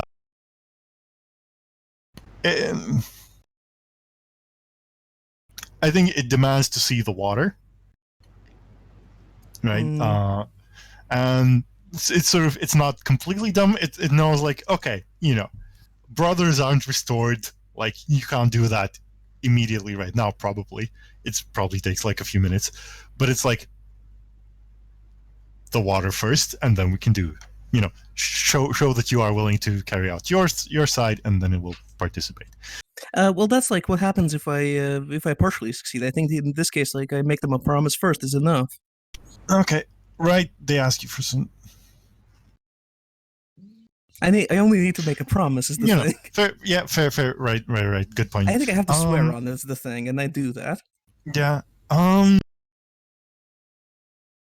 I know. I think it's gonna be like, swear on. What's a good thing? Oh, right. Of course. Swear by the name of the Mother of Force that you will carry out your part of the deal. And I solemnly swear by the eyes right. of the Mother of the Forest. All right, and then it puts down the trunk, kneels down, so you can reach. The heads can. And how do you want to do this? You told me. I think I explained to him. Well, you see, which of your heads will you use, oh nine-headed one? Whichever is closest. Well, your heads all look to be made of very strong stuff, so I think I will use my second head instead. Go on. I pull out the axe head. Oh. And I think this is Silver Tongue, possibly. Yep, it is. Roll it. Oh, I love it. I am making the screaming emoji face in real life. That is the face that I am making. Oh, God. I love it. You are doing the perfect thing here. Oh, your eyes are bleeding. That is enough, because you know what happened? Demingalvis is like, the Yod is like, okay, people have different numbers of heads, of course, and just whacks its head right into the axe blade, and the head just is lopped off. And a bit of pride kicks in. And like, no puny human is going to best me at headbutting. And it just keeps going. It keeps going. And the last head is like, impossible! And it whacks itself dead. It whacks itself dead. Oh my god. And Wintergreen does a twirl and places the axe head in her in one of her back pockets, and then just kind of dances back to the other ones. Allegra is composing the ballad. Amazing. Amazing. And, nobody called out for the third brother, specifically. So, Sejgal is, eventually finds his two brothers dead and has lost any trace of you. The track has, by the time he finds the track has gone cold. Oh my god. Well, and also a pact was made. And a pact was made. Yeah. He, Demingalvis promised not, to leave you be. And the promise is upheld magically and I think I leave the wolf object on his body. Yeah. He's kind of staring balefully at anybody who approaches. The fucking Whittler killer instead of the Zodiac or the Whittle Wolf killer. The ogres too will have their what is the plural of Yod? Just add an S. Oh, Yod. I anglicized for this reason. Anyway, yeah. the Yodi will also have their own song of this where they talk about the killer that leaves weird frogs on people's bodies. The frog murders. Right, and That ruled, by the way. Yeah. I love it. That was amazing. Cool. We have a few minutes left, so I think I want to canonically. So you return back to Salty Branch, given 2 full water skins of Walk Water, which nets you 40 gold each.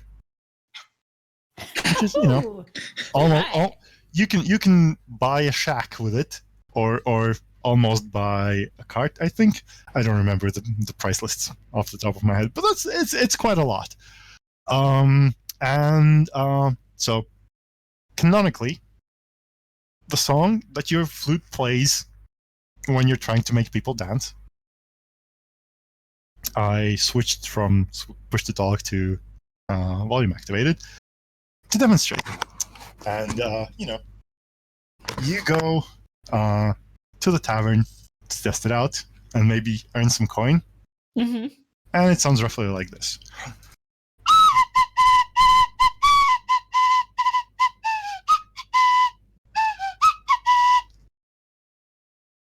All right.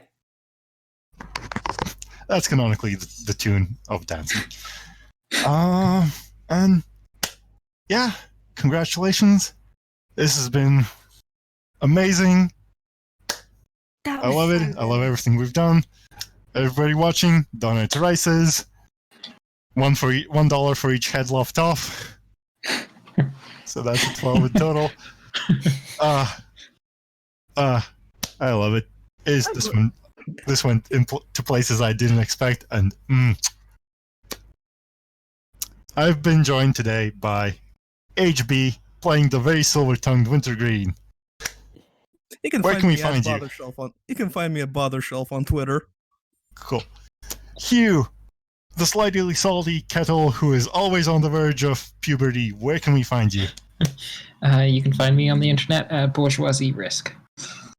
And Clouds playing the self-damaging but very noble Allegra. Where do we find you? You can find me on Twitter at Clouds Haberberg. Awesome. And I've been Halceon. You can find me at Halceon on Twitter, on Itch, and probably most other places because brand synergy. Woo!